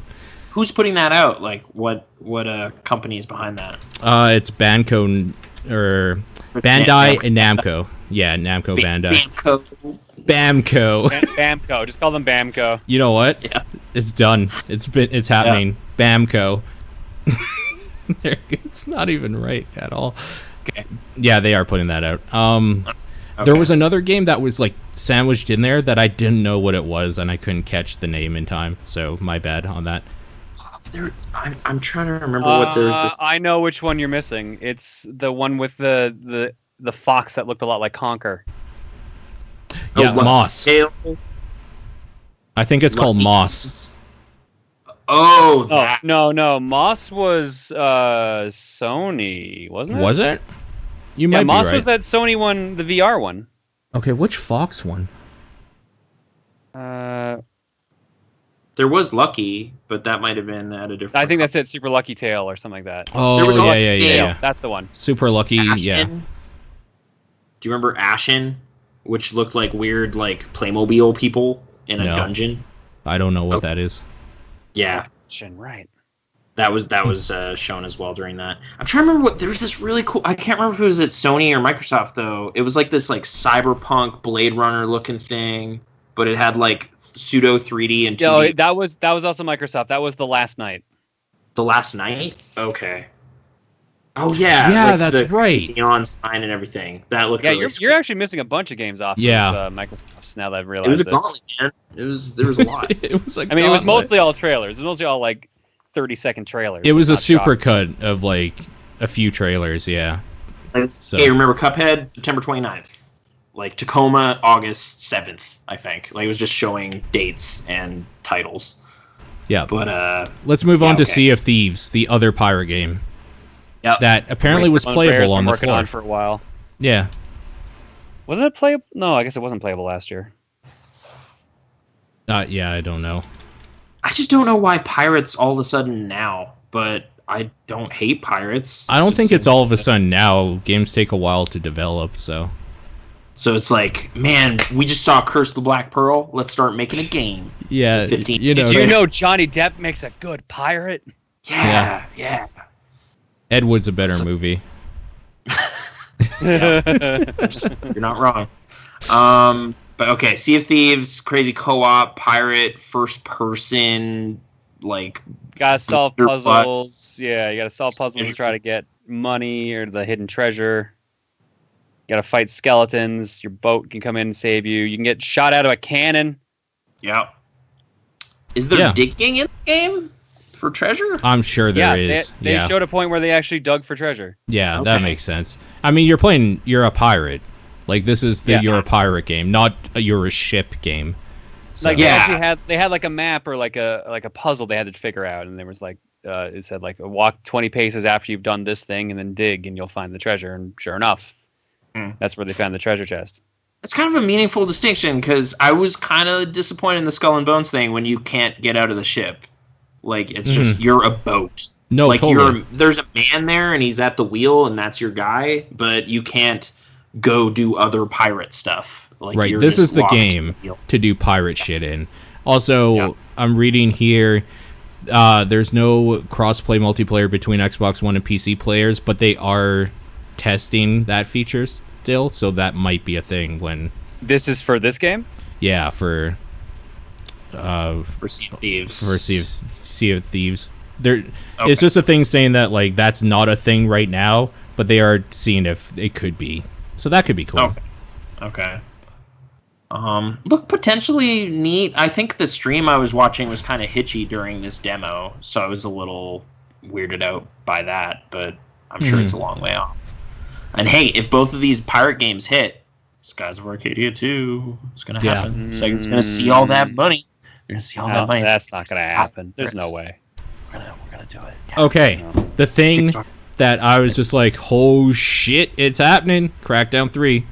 I'm so excited. Yeah, holy cow. I'm so excited, actually. Terry Crews FMV sequences. It makes sense. It makes sense. It really does. Yeah. Is he in? So he's going to be in the game? It wasn't just the ad? Yeah. He's like straight up, he's like a character. Okay. Dude, Terry Crews wants to be in games. He's like talking to Blizzard about being in Overwatch. He likes games. I really hope Doomfist becomes a real thing. Like I do too. As a playable. Yep, I do too. For sure. Do you have high hopes for what they showed of Crackdown 3 though? Like it looked a little. They didn't show much, honestly. Yeah. It's like explosions. It showed like a 2-minute trailer of explosions. And yeah, that's about right. And whatnot. Yeah, I don't know. Just the superhero open world thing has been populated a lot since that first Crackdown game. No, you're right. And I didn't particularly love Crackdown 2. I think I'm just kind of like hoping for that high Crackdown 1 gave me again. Yeah. I'm not gonna lie. Watching the trailer for 3 kind of made me want to go back and play number 1. So yeah, for sure. Is that Xbox One backwards compatible yet? I don't know. Not that it matters. My 360's hooked up, but yeah. I mean, my 360's hooked up. Play Saints Row 4. Yeah, there's that too. All of that stuff. No, you're right. But yeah, it's hopefully it'll be jump in and fun throwing stuff. Maybe not so much driving. Yep. One of the big things also they showed, that prequel for Life is Strange Before the Storm, made by, I can't remember the studio name, but not Don't Nod is working on the official sequel. This is a different company that did this one. So, okay. Also, Ashley Birch is not reprising her role as Chloe, I found out, which is real weird to me. So that is weird. I didn't know that. Because she was part of the Screen Actors Guild, what's it called? Strike. Yeah. Okay. Crazy. But, okay, so this was not the game you guys were speculating about, like, hoping it would be an anthology series with a totally different thing. This is a different product? This is the Firewalk with me for Life is Strange. It really is, actually. Okay. Yeah, that's why when people, like, I was chatting with a few people, and they were saying, like, that it might not be good or whatever. It's like, Firewalk with me was fine. Like, this game is Twin Peaks. This is exactly what they're doing, so it's fine. Yes, yeah, when you put it that way. It's a 3-episode arc starting in August, I think? Yes, yep. And it's going to focus around Chloe and Rachel up until her disappearance. Yeah. And, like, Max being back in Arcadia Bay and all that stuff. So, yeah. Like, I was going to ask if you were kind of disappointed it's still an Arcadia Bay thing, but so long as there's assurance they're making a different story. There is assurance. I actually looked very deep into this to make sure, because people were calling this Life is Strange 2, and they were all wrong. It's two different products being made. That was my presumption as well. So no, for sure. Yeah. Yeah. I liked Life is Strange, so me too. I'm not opposed to this. I'm not sure how they're gonna have any of those mechanics in here, because you're not the same character, and rewinding time really makes sense. But I'm not sure either. It's probably just going to be like a teen drama sort of thing, honestly, without the power. It's probably just going to be like a Telltale game. But with like a guaranteed bad ending. So, get ready for some sadness in 2 months. Right. I don't know. I think it's a bummer finding out Ashley Birch isn't Chloe anymore, just because that's weird. Yeah, she was actually really good. It was because of the Screen Actors Guild strike. Yeah. That screwed things up. So she wanted to do it, but contractually was not allowed to. Yeah. So who were they able to hire? Probably some freelancer that they're going to mistreat. Aww. Or will they just, hey, Peter Dinklage got patched out of Destiny, just like after the strike's over, just be like, all right, record some stuff, we'll patch you in. No. Change the game. The only reason why I think it's such a bummer is because it's such a character specific story. Yeah. But whatever. I'm sure it'll be fine. They showed a little bit of Shadow of War, and I will say that I'm excited to see that game with grass and greenery and color. That's gonna be pretty nice. Mordor is pretty bleak. Pretty bland. Yeah. Some more Middle Earth for you. Just to make it a little more interesting, yeah. I think I should go back and play that first game again. Maybe get over my expectations with it or something. Yeah. I don't know. It's the Nemesis system stuff was immediately appealing. It was more just wanting a cool Lord of the Rings story. It was not doing that. So I don't know. If I just enjoy it on a mechanical level only, maybe I can get something out of that. Because this looked neat, just with the sieging fortresses and stuff, and there's this whole strategy layer over it that looked really deep and really crazy, and just recruiting all your guys, and I don't know, it just some sense of those giant conflicts from the movies and books and stuff, just bringing that element to it looked pretty cool. So was there stuff like that in the first game, like Shadow of Mordor? Is there bases that you attack, besiege? There was something like that, wasn't it? The characters had forts if you wanted to go find them and either kill them or win them over. Okay. It was kind of just a weird thing though, because since you're in Mordor, it's all kind of a repressive giant fortress with a bunch of little outposts almost in it or something. Yeah. look like no, they're in a castle. Like you need to. Oh plan. no, I don't believe there was anything that big in the first one. I can't remember anything that big. Okay. But yeah, new stuff. They showed a very small teaser image, essentially, of Ori and the Will of the Wisps, Ori 2. Yeah, they showed like an opening cutscene kind of trailer, and they had someone playing the piano during it. I'll be super excited when I see how that game plays. But I'm sure it's going to play the exact same. Yep, I'm with you. So that's kind of cool. The big thing that they ended their show on, backwards compatibility with all Xbox games at some point. They have backpedaled on that a bit. It's not all original Xbox games. Great. All right, I haven't heard this. Like I was going to play Fistful of Boomstick. So I literally, as we were talking about the last game, just read this. And now, because I was trying to figure out about the backwards compatibility with Crackdown 1 and 2. Yeah. Even though that's 360. So this is from Eurogamer. Or no, actually, no, this is from Express. So this might take this with a grain of salt. News about original Xbox backwards compatibility is revealed by Xbox boss Phil Spencer during a recent interview. Speaking to Giant Bomb, he said, it won't be as big as Xbox 360. I'll tell people that. Which probably means like they're not going to... Because it's already got a smaller library to begin with. Spencer gave 2 reasons for the smaller library of compatible original Xbox games on the Xbox One. He said it was partly because it's more difficult to tie up rights issues surrounding the old games. Sure. And he also said from a technical point of view, it's more difficult to pull off. Because it's a whole different brand of chip, I believe, that they were using for the original Xbox versus the One and 360. It's such a bummer. Yeah, okay. I don't really get why, like the licensing? Like, well, hi, Bagel. Something that Homer was talking about that made sense to me is that one of the reasons this seemed to be like such a cool thing was because emulation for the original Xbox games is still shitty, like on PC. Yeah, no. Even like that's probably one of the worst systems for emulation right now, honestly. So like the fact that you could play those games maybe again on this new system was like actually kind of huge. Yeah, there's like this big stagnant library of a lot of games people haven't played. Yeah, just waiting to be unlocked. There's the exclusivity of like what the original Xbox had versus the other systems, because like a lot of the games on the original Xbox are on other systems. Sure, that's fair. But yeah, you're right. There's a lot of exclusives people can't play anymore, because like Jet Set Radio Future, Unreal Championship 2, Fable 1, Breakdown. I just really like the idea of having an Xbox One X or whatever in like my living room and being able to play all of my games Xbox, that I have. Anything. Like I can pack that's the other what I two liked away. about the original model of PS3 was that it could play PS2. Me PS1. too. Mm-hmm. It's still hooked up. I'm looking at it. Yep. So that's really too bad. Okay, let's move on to Sony.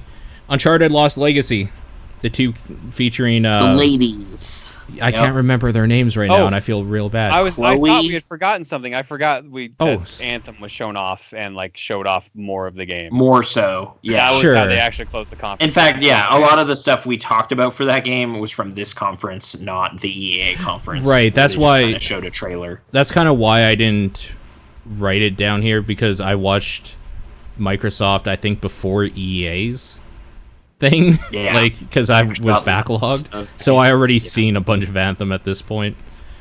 But yeah, what's that other character? There's Chloe, and then there's the bad lady from I can't remember. 4. But anyway, it's an adventure featuring them, and standalone thing I think for PS4, some sort of reduced pricing. I don't know how much. What do you two think about this new Uncharted with the ladies? I actually didn't see the trailer for this, but I also haven't finished Uncharted 4. Yeah, okay. But yeah, it's just gonna be weird not having like Nathan and Sully. Yeah, I'll be honest with you. As much like I don't love Uncharted, but I like Nathan. Like I go back to those games for Nathan and Sully. So them not being there is kind of like I really don't care about this game at all. Maybe if they show more or something, but yeah, I'm not too interested. Horizon Zero Dawn showed the Canada update, Frozen Wild, so there's going to be snow. There you go. Right. Yeah. Is there like some sort of robot moose that's up there? And I don't super know, dangerous? but I haven't finished Horizon Zero Dawn yet, but a lot of people are saying, yeah, hopefully there's more story stuff, because Jesus Christ. So I'm like, okay, maybe there will be more story stuff for those people. Yeah. Days Gone, they showed more of that.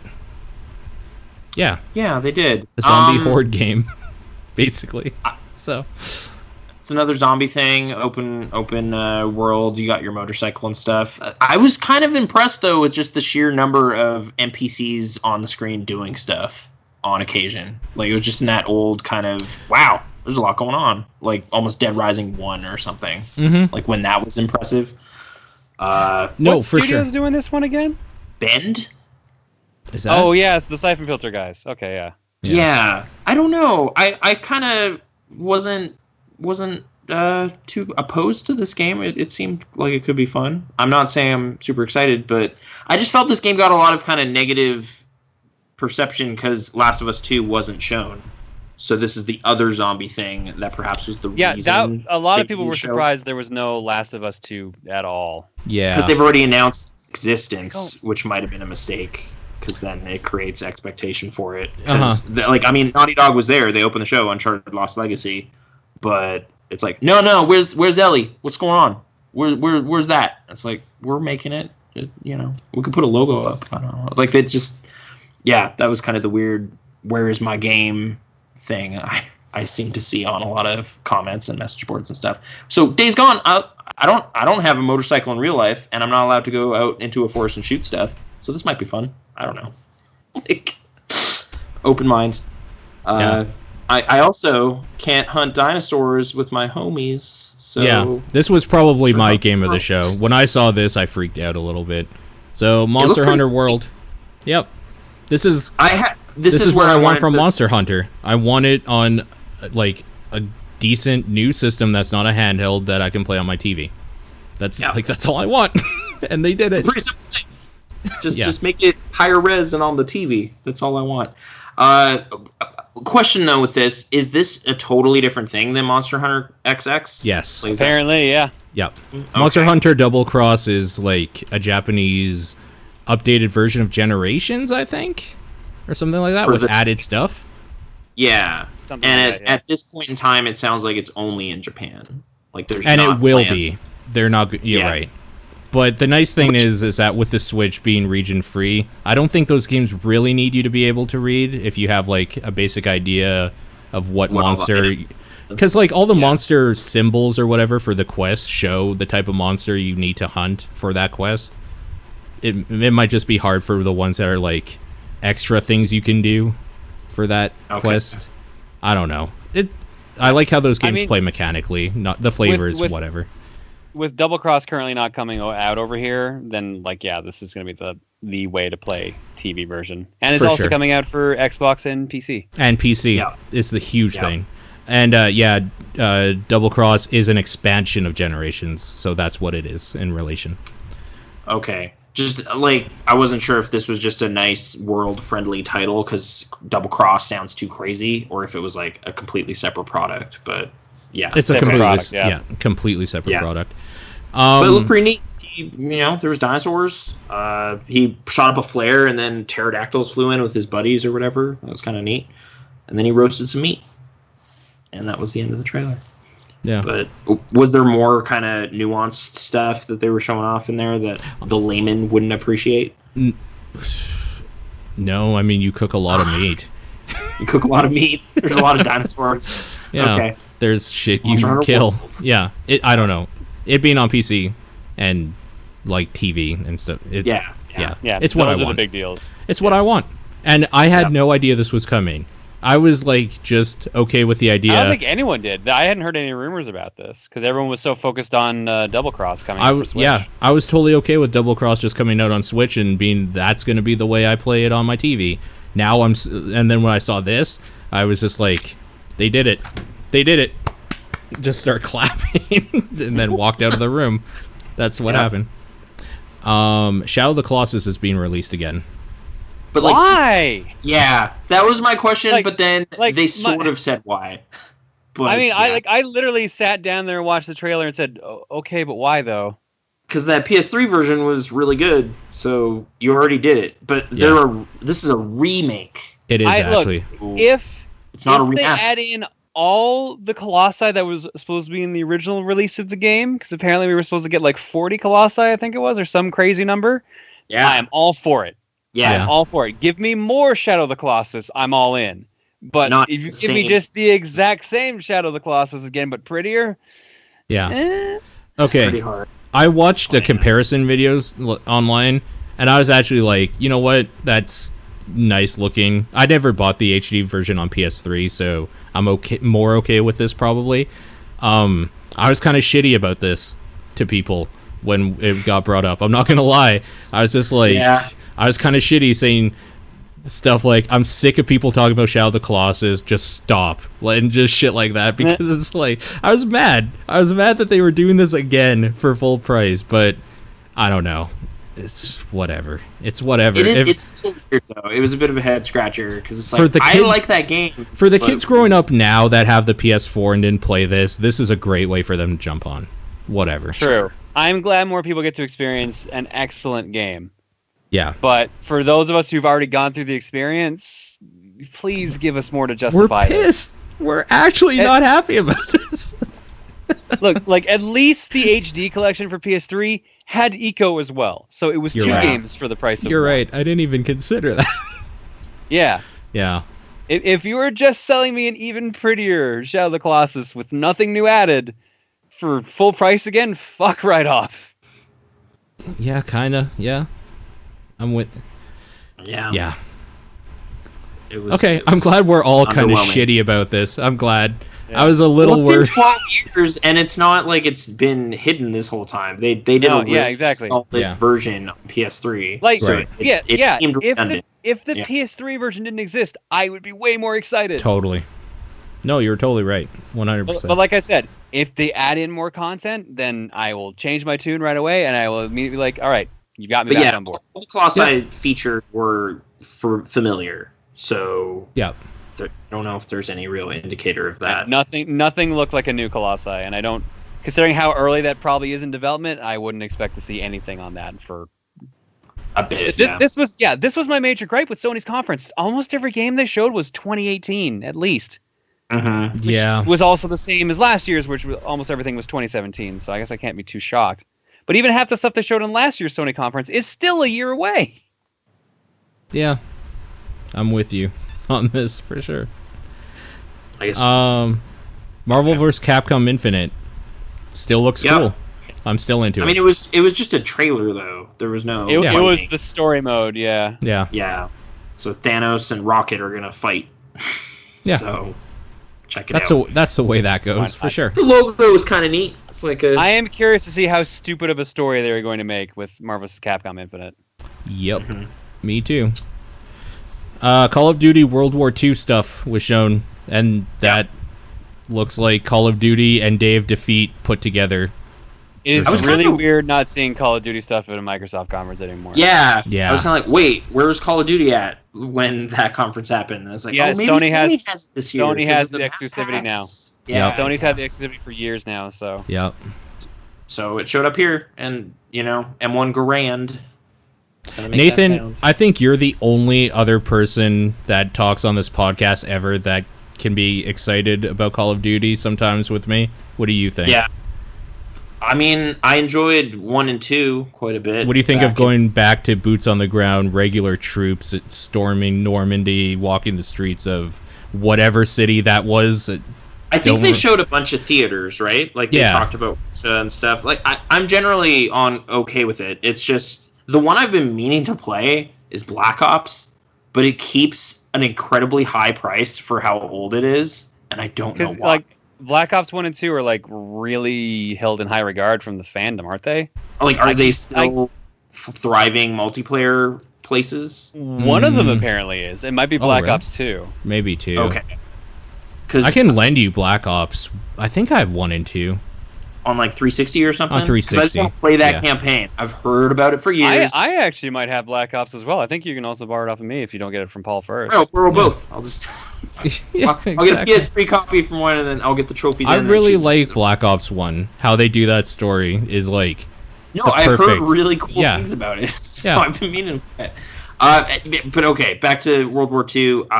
Sure, I don't know. I'm not opposed to it really at all. Cool. It doesn't seem like it's regressing exactly. It's a video game. Like it's not a problem. So slicked up, modern looking World War II, that could be fine. And John, I'm going to assume you don't care What? Call of Duty? about World Two. War II. Yeah. Call of Yeah, Duty World yeah. War II, I should say, not just World War II in general. Yeah, I mean, like, I appreciate Call of Duty for what it is, but it's not my cup of tea. Fair enough. Yeah. Okay. Yeah, Homer says Black Ops 2 hit top 10 played when they brought it back to backwards compatibility recently on Xbox Live. That makes So- sense. Yeah, okay. I heard people like that Nuketown, and that was Nuketown is real good, one. actually. Holy Yeah. shit, I forgot about Nuketown. I'm going to have to play that game again. God damn It it. was really good. Yeah. It's really good. Okay. No, like even in the recent humble sale, it was like, all right, there's a 7-year-old moldy game, and it's like $30. It's like, what? It's been so long.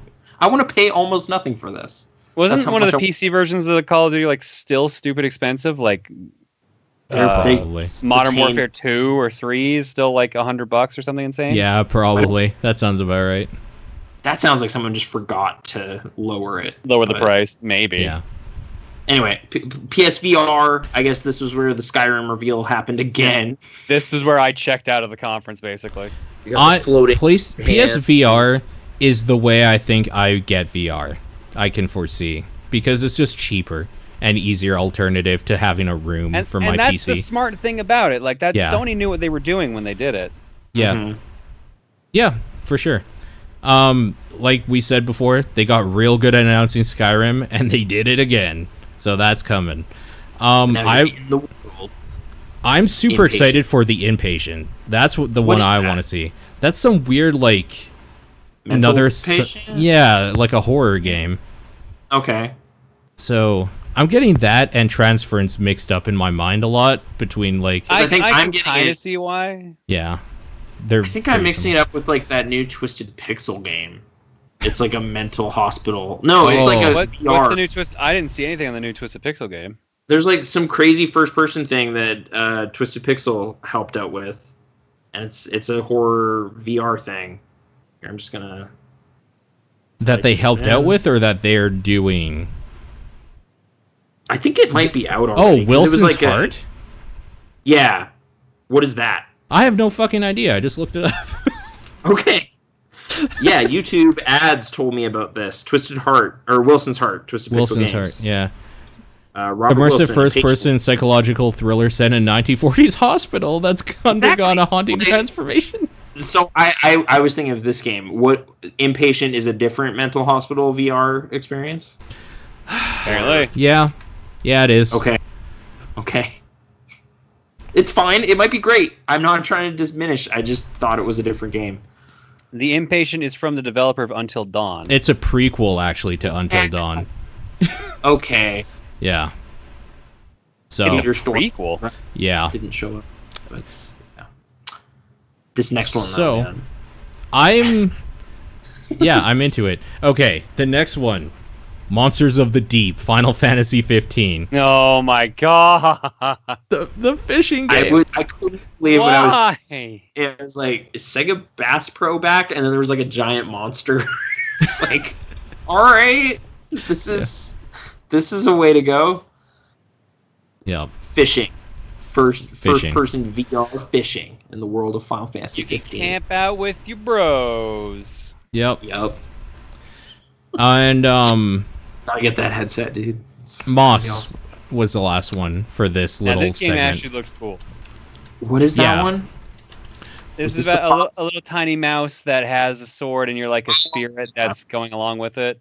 Yep. Right, we were like, is this Redwall? What is this? Or Tales of Despero or something? But it's like, no, it's Moss.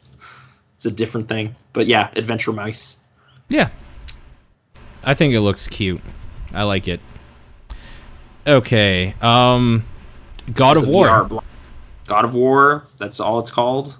Yeah. And God of Parno War. subtitle. Dad of War. yeah, Either that kid dies and Kratos gets real mad again, or Kratos dies to save the kid. That's all I have to like say. how there's no in between. It is one or the other. It has to be one or the other. Because Kratos seems like he's still kind of mad. You can tell because he's a mad dude. I get it, and but he's like, but I got to take care of this kid, so I can't be mad all the time. I just got to use my anger to take care of this kid. If that kid dies, he's gonna flip and he's gonna destroy the world. Azura couldn't take him out for how mad he'll be. I do like how they tease a little bit like they're gonna show the kid learning about like Kratos' past. Yep. I'm curious how they're gonna tie it to the old games. Me too. Yeah, me too. I think it looks okay. I like I've liked God of War. I kind of haven't played all of the little Ghosts of Sparta and weird spin-off shit. Yeah, my problem was they made too many God of War games all at did. once, so it was nice that they actually took a break on it for a bit. yeah. Because there's 1, 2, 3 Ascension and the 2 PSP games. Mm-hmm. And those they felt like they all came out pretty close together, and then they all got re-released on the PS3. Yep. And then God of War 3 got remastered for the PS4, I believe. I think you're right, yeah. I played 1 and 3. So, yeah. Did that not work? Sorry. What? Nothing. Okay. Detroit Become Human, David Cage's new game. Yeah. I'm in. I need to know what he does. It's gonna be dumb. Yep, I think it will. I don't know, man. Yeah? All right, go on. Oh, I don't know. I watched the trailer again because I was like, maybe I was dismissive. I just kind of wasn't picking up what was being put down. No, this trailer was a lot more boring than the first time they showed Detroit. Yeah. Yeah. It's essentially about the android uprising seems to be the angle on it, but just something at least about your guy. I was just like... But remember now, they also showed the guy from the previous trailer in this trailer. So they're probably doing a Heavy Rain thing again, yeah. Yeah. Okay. So this guy's the in the streets violent revolution guy, but maybe there's someone else that has a different take on it. Yeah. I don't know. He always makes weird stuff, and I like Beyond more than most, I guess, but I don't know. The early vibes on this one weren't super strong, so I really didn't like Beyond at all. Oh yeah, okay. Except I like that too. Yeah. Except I like the idea of you as the player are actually the character ghost written into person. the game. This is the thing about David Cage is I like his ideas. He just needs to be reined in a little bit sometimes because he needs to be checked. They go off the rails real bad. Yeah. Yeah. I like Heavy Rain. The Rain, design and look of this one though, just Cyber Flag and yeah. I don't know. I hope it pans out. The techno graffiti was a little much. Yeah. Yeah. Yeah. It was. What is this world? Nothing like this is gonna happen like this, but whatever. Okay. Detroit Become Human. Destiny 2. I skipped the Destiny 2 segment. Yeah, but that's coming to PC later at some point after consoles, I think. And when it does, if it's too long, I probably will lose interest. If people had already been playing this on console for 3 months and then it comes out on PC, then I feel like I'm behind the ball and I don't care anymore. To be honest, that's the way that's gonna go. It's not launching concurrently on PC? No, that's dumb. It's a little bit after, I think. I don't know how long after though. Let me see if I can find you some info on that. Cool. At least it's happening this time though, because that was weird last time. Because I swear they said it was going to at some point. I mean, it is a month and a half apart. All right, that's probably the cusp. I'm willing to. I'm yeah, okay. Okay. PS4, Xbox One is September 6th. Windows is October 24th. Mm. Oh, okay. I might check that out still then. Well, here's the problem. It's October again. I don't know if you noticed this, but a lot of really good games are coming out in October. Pretty much the last week in particular. Yeah, I know October 13th, I think 17th, and 27th so far in my mind. 27th has an insane list of games. Yeah. Yeah, Wolfenstein 2 is on that. Super Mario Odyssey's on that. There's just a couple other games that I'm blanking on right now. There's at least 6 or 7 games coming out on just that day. No, it's a rough one. I'm not gonna lie to you. It's a rough one, but it might be okay. The showstopper for Sony, I guess, that new Spider-Man game. Well, it was the end of the show. Yes. Yeah, that's what I mean. Yeah, I think we're couldn't follow that. It stopped the show because there was nothing else to show. Right, yeah, exactly. I don't know. Were you keen on what you the saw? The real showstopper was a lack of more content. We ran out of games, so the showstopper, Spider-Man. It looked so QTE crazy to me. That just barely looked like it was like Asura's Wrath 2 Spider-Man. I feel like maybe that wasn't the best thing to show off. It looked cool, but maybe not. Kind of shallow looking. Well, I'm assuming there's an open world you swing around in and stuff happens, but I'm assuming that because what you're showing me looks like a movie. They have said it's going to be an open world, you swinging around sort of game. The thing that people are wondering about is how big is this open world? Yeah. I'm reading. Kind of sorry. Underwhelming. I'm not super keen, but this has been pitched as kind of Insomniac's finally going to give Spider-Man his Arkham Asylum tier awesome. I mean, the combat sure looked Arkham-y, so yeah, it did. Okay, yeah. I think this game looks cool. I'm gonna be the ray of sunshine here, I think, which is weird. I want to play it. Because I'm giving it crap doesn't mean I don't want to play it. Sure. I like Insomniac. Yep, I like Spider-Man. Yep, I do too. And there were cool things. Spider-Man sure was grabbing a lot of stuff around the stage to beat up enemies. That was really cool. Yep. Right, yeah. There was that girder or whatever that he swung. And whatever. I think the QTEs are probably an okay way to show a cinematic thing happening that you wouldn't be able to do gameplay-wise properly. Right. So here's the thing, though. One, how much of the game is that going to make up? Yeah. That's going to be the real thing. And two, we've already had a lot of Spider-Man games with QTEs. More most notably Spider-Man 3 with that clip where he tries to save a lady and then falls and burns to death in a building. And but that's so good. And it blows up. I hope every QTE has an awful section like that. Yeah. If they do that, I'm 1,000% on this game. I'm with you. Give me hilarious, terrible screw-ups if you mess up a QTE. I'm in. Yeah. Hi, Bagel. No, there definitely seemed opportunity for that when the crane fell. It's well, what if you just fail?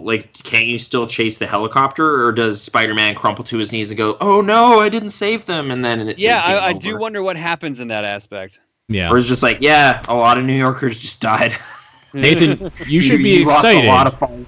because Insomniac has said they want to do lesser-known characters and villains, so Mysterio might actually be in here.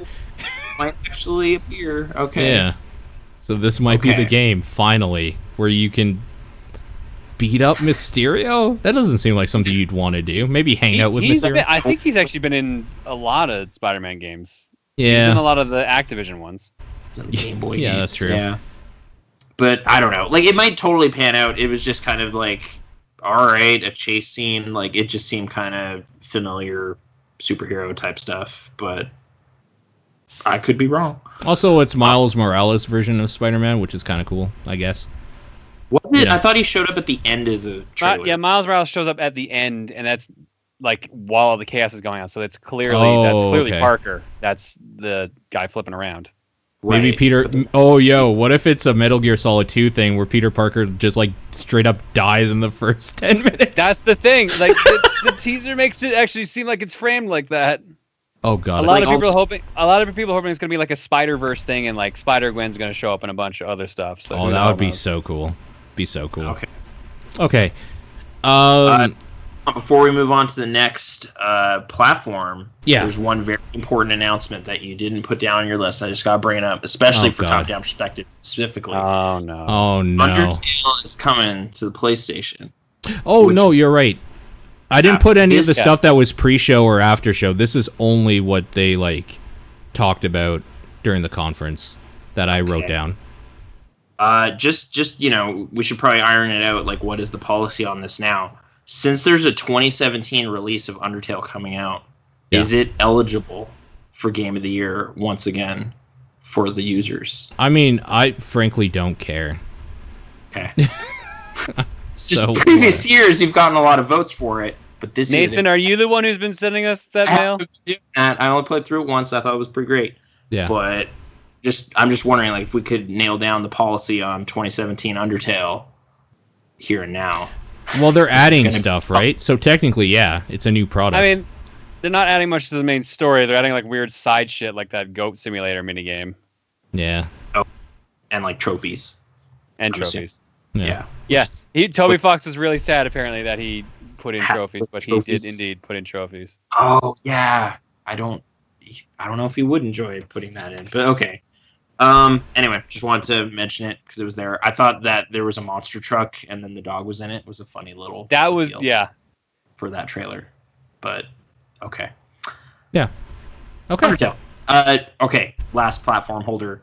Nintendo. Yeah, so this is only the 20-minute thing. I don't have enough time or care in the day to watch all of the Treehouse stuff and all that stuff, so you guys can fill in that stuff, I guess. Yeah. But this is just the 20-minute spotlight video that they put out. I want to start off by saying I really like how they did it. I really like just a 20-minute snappy this, a dude talking a little bit, this. Like, I like that. Efficient way of putting information out there. Yeah.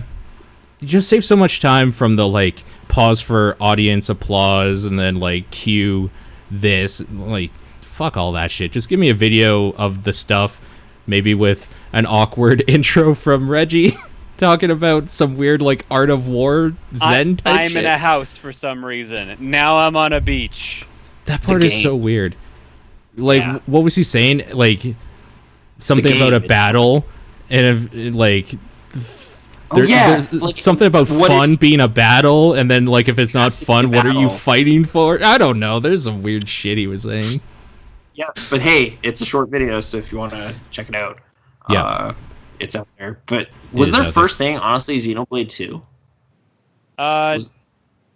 Technically, no, because they did that little, like, sizzle reel of, like, 5 or 6 games. Like, Rocket League was, like, teased at the beginning, essentially. Okay. Right, but they actually talked about that later. Right, exactly. Yeah. But you're right. But yeah, the first thing they actually went into was indeed Xenoblade 2. Yeah. Okay. I still have to play Xenoblade 1. Me too. Doesn't look like you need to for this one. Oh. Okay. I heard it was a good game though. Yeah. So, I mean, yeah, it's apparently really good, but like, it sure did not look like it actually tied into the previous game, unless there was something very subtle in there I missed. I'm going to straight up tell you why I would play this one over Xenoblade 1. Being able to carry around a giant RPG that's like 100 hours, way more doable in my mind. Going to my parents' house, I could play it in the car ride or whatever. But like, there's a handheld version of Xenoblade Chronicles now. Yeah. Is there? Yeah. You need to you need 3DS. Oh, yeah. I forgot about that. I think you have one, because I remember you going on about the Isaac port, so. Fucking Isaac port. Oh, don't get me started. Okay. Next up was Kirby. Straight up Kirby. I really, really liked that. A lot. It looked good. Yeah. It looked good. I really liked all the apples at the end of that. Right? It's so good. Yeah, I think so. It looked so HAL. I don't know what that means, but HAL makes Kirby. That is literally their job, is to make Kirby. It's HAL game of all time. But yeah, are they actually calling them this, or is it like no? This is what they've done for the past couple of years. Is they'll just call it like Kirby, and then when it actually comes up closer, they'll give it their subtitle. Yeah. Okay. Yeah. Wait. Okay, so Kirby. So 4-player Kirby looks cool. I like it. Yeah. It looked like you could combine power-ups, kind of like in Kirby 64, which will be interesting. Yep. And man, that tree dropped a shitload of apples. He was tired of getting pushed around, so that was cool. Poor Wispy always gets the snot kicked out of him. Yeah. He's sick of being the first boss. Maybe this time he'll be the second. Yeah, exactly. Just a little bit harder. It's time to shine. Then a dude from the Pokemon company came on and he said, I can confirm we are making a full-fledged Pokemon thing for the Switch. Right. Well, first he said Pokken Tournament DX is a thing. Sure. Yeah.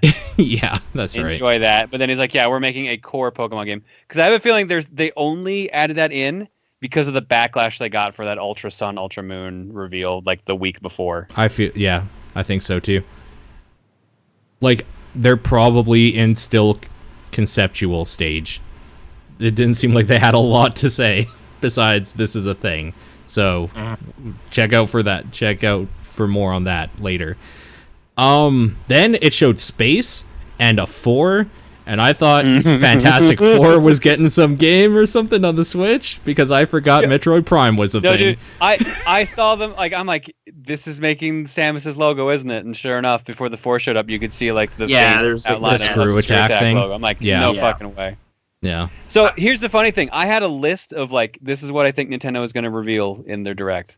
Okay. And I was close with this one because I had written down that we were going to get a Metroid Prime trilogy for Switch, not 4. I knew there was going to be some Metroid stuff, but I didn't think it was going to actually straight up be 4. Yeah. Again, this was a space screen and Metroid Prime 4 in text. Yo, I got a text from a friend like that day of just like, dude, Metroid Prime 4. And I was like, oh man, I was going to watch that video. And then later that day I watched the video. I was just like, oh, never mind. Like he told me everything they did. There was nothing else to really appreciate there other than the S and the 4 and the bit of music. I don't even know if Retro is making it. No, it's not. They've just been confirmed that it is not Retro working on Prime 4. Okay.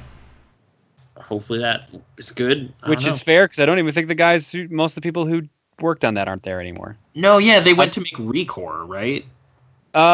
Some people went off to make Armature, which worked on Recore. I heard that I think the lead is someone who worked on the Prime trilogy, at least. Okay. So at least some people that were involved in the previous Primes are involved.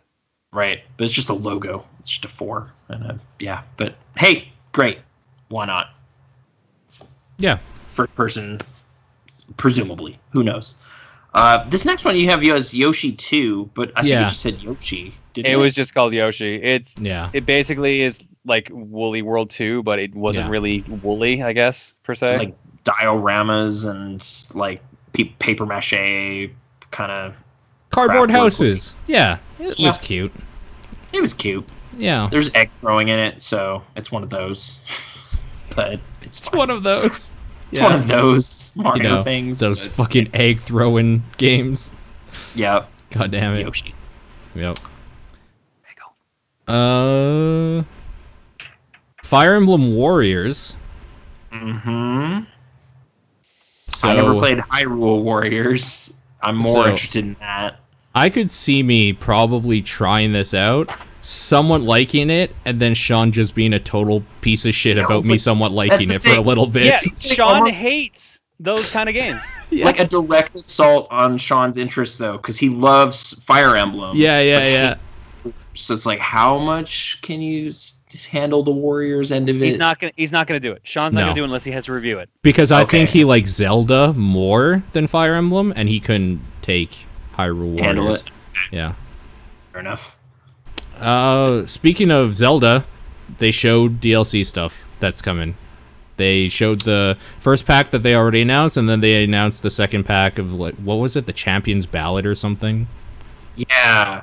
But something like this. So it's just kind of the champions standing around, and maybe you play as Zelda, maybe you play as the champions. Well, they did say that the second DLC is story based specifically. Yeah. So I'm assuming, this is my opinion, it's gonna be the time before the actual calamity happens. It's gonna lead up to the calamity.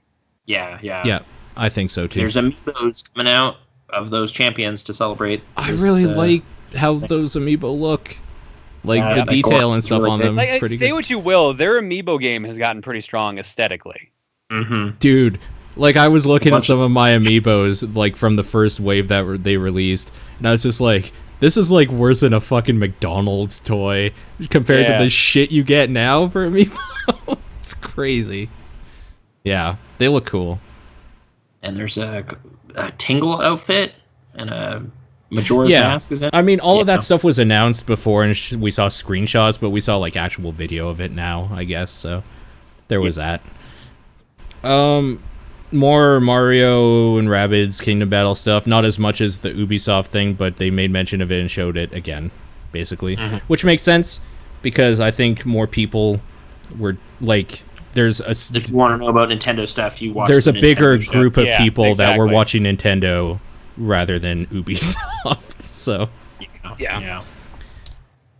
Rocket League on Rocket Switch League. seems like it makes sense. Exclusive I cars. was like, I couldn't believe the thing they added. Like, we've added hats. You can get Mario and Luigi hats. I'm like, okay. Yeah. Yep.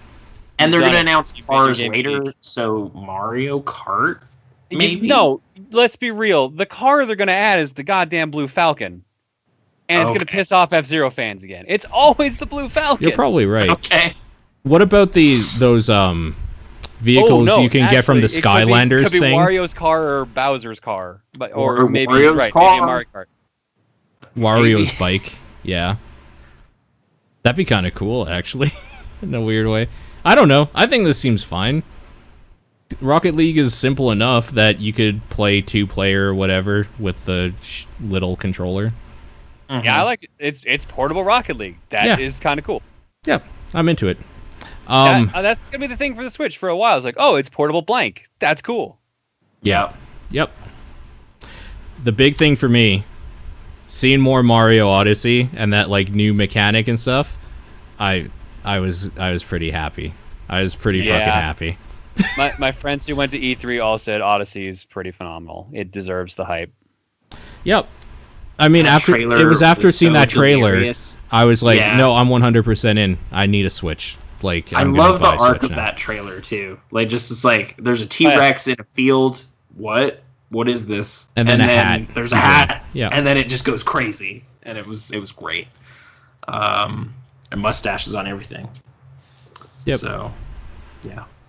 Including this guy.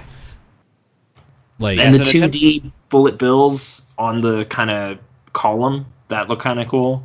Like those weird kind of mixing art styles and stuff. I don't know. Yeah, that just looked like a delirious fun time with hats and like just full open world exploration stuff as Mario, right? Like that seemed to be kind of the stuff they were showing after. Yeah, during apparently it's all segments. open world. It's all one expansive open world you can wander around. Yeah, so I like that. That sounds like a good structure for something like that. I'm so fucking in. Yeah, look pretty sweet. Yeah. And the director Yoshiaki Koizumi did an AMA the next day. Just kind of answering some questions about it and stuff too. There's a ton of stuff about this game available now, like including all that footage that wasn't included in this. Like, a lot to chew on. A lot of references to like older games where Mario showed up in, like NES Open Golf.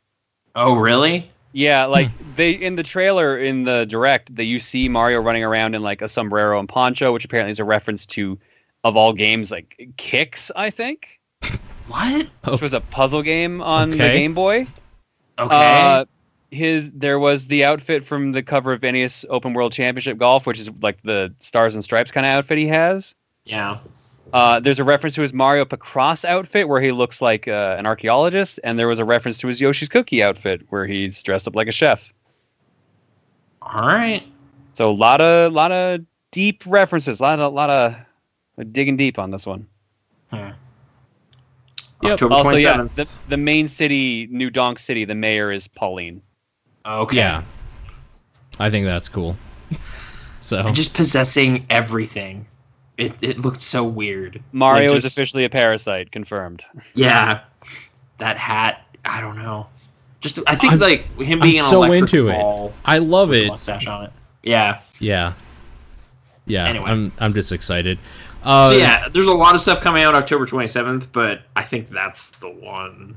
The one thing I wanted to talk about that they didn't show on that video or whatever is Return of Samus Returns Metroid coming to the 3DS. I watched that trailer today.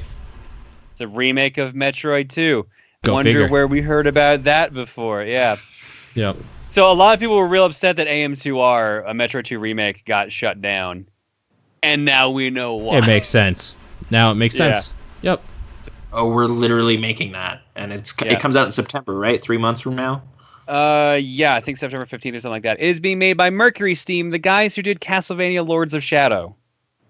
Okay. I don't know if that's... Really? That might be fine. Wow. All right.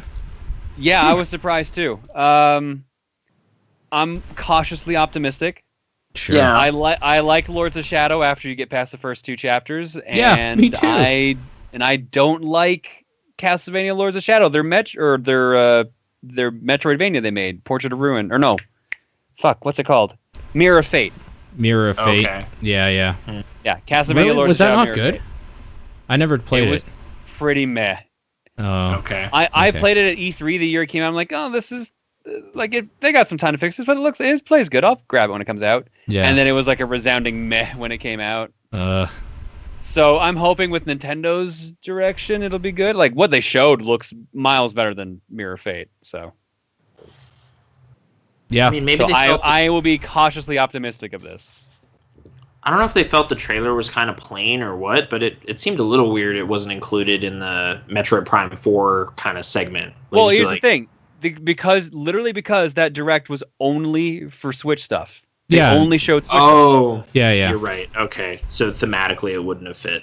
Mirror of Fate got a That's- 72 on Metacritic when it came out in 2013. So mediocre, roughly. 72 based on 68 critics. So Yeah. Sounds pretty meh. It sounds meh. But I'm excited for this. Yeah. I really, really like that game. So I mean, I really like Metroid 2 Remake, and I probably, unless they fuck it up so that it doesn't play well, I'm probably gonna like this. Just the only thing I can't figure out is that maybe I missed the part of the trailer where they explained it or of the gameplay.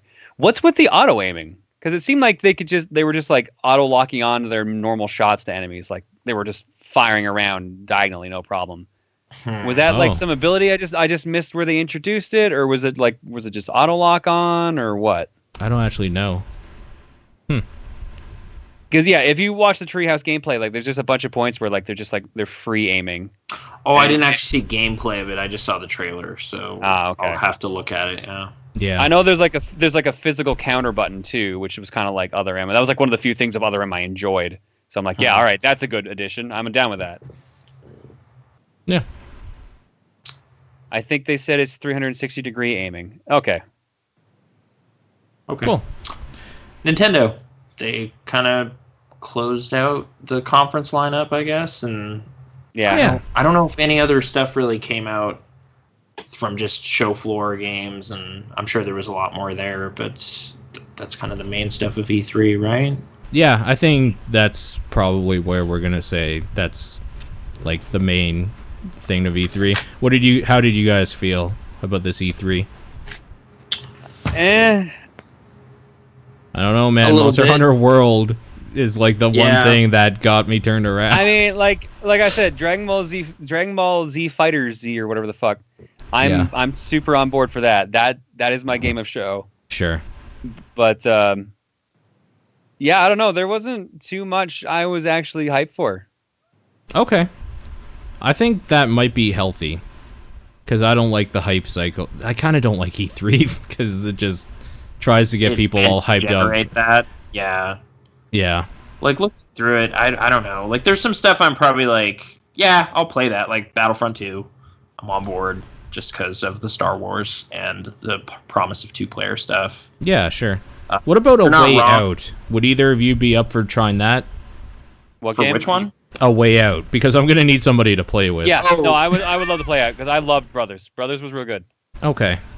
No, it certainly looked novel. That was the standout from the EA conference for sure. I have confidence in that developer that he will make something fun and interesting. Okay. Far Cry 5 could be fun.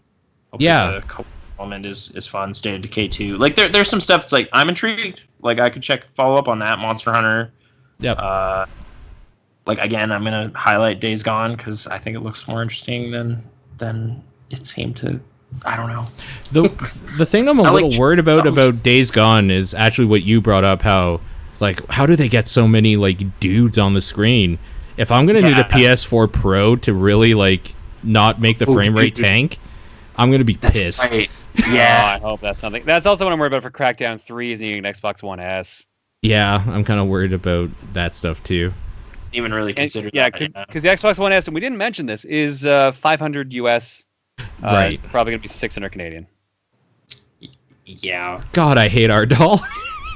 Yeah. Maybe. You know what? The problem is, like, apparently it's like really tiny compared to both the S and the original model. I almost want to get it based on that alone, but that is a steep price difference between the S and the X, because the S is 250. It's like 300 Canadian. So it's double the price. Yeah. Yeah, I mean, I'm going to be beefing up my computer at some point in the next 3 or 4 months or whatever, hopefully. Mm-hmm. But just knowing that I'm going to be doing that, why would I ever buy a Microsoft console? Because they're going to release the games for PC as well. That's the problem I have. Unless it had that Xbox original, play some Evil Dead Regeneration on there. Yeah. That's the differentiator bit. But then if I bought an Xbox One X, I could have one Xbox One X box. Oh my God! Stop! All right. Stop! Are we doing the email segment, or no? Are we just calling it a show? No. All right. That's it. That's our E3 extravaganza. Okay. Yeah. E3 I extravaganza. know you wanted to. We'll have you back on to do it. Okay. For next time, if people want to write in, give us your E3 questions, impressions, all that sort of stuff, you can do so at topdownperspective@gmail.com, DDP Podcast on Twitter, facebook.com/topdownperspective, John's P.O. Box, but it'll be super late and we probably won't know what you're talking about if you do it that way. If you have any questions for Nathan, you can probably just forward them along and we'll save them up for next time he's on. You can just bombard him with questions. That could be kind of fun. And he'll answer anything. You can ask him literally anything. He won't lie. No, don't promise that. Then I'll turn to our GoldenEye stream. That's terrible. Nathan, thank you for joining us as our third chair tonight. We appreciate it. Especially for such a late time slot too. Yeah. That way, but it's okay.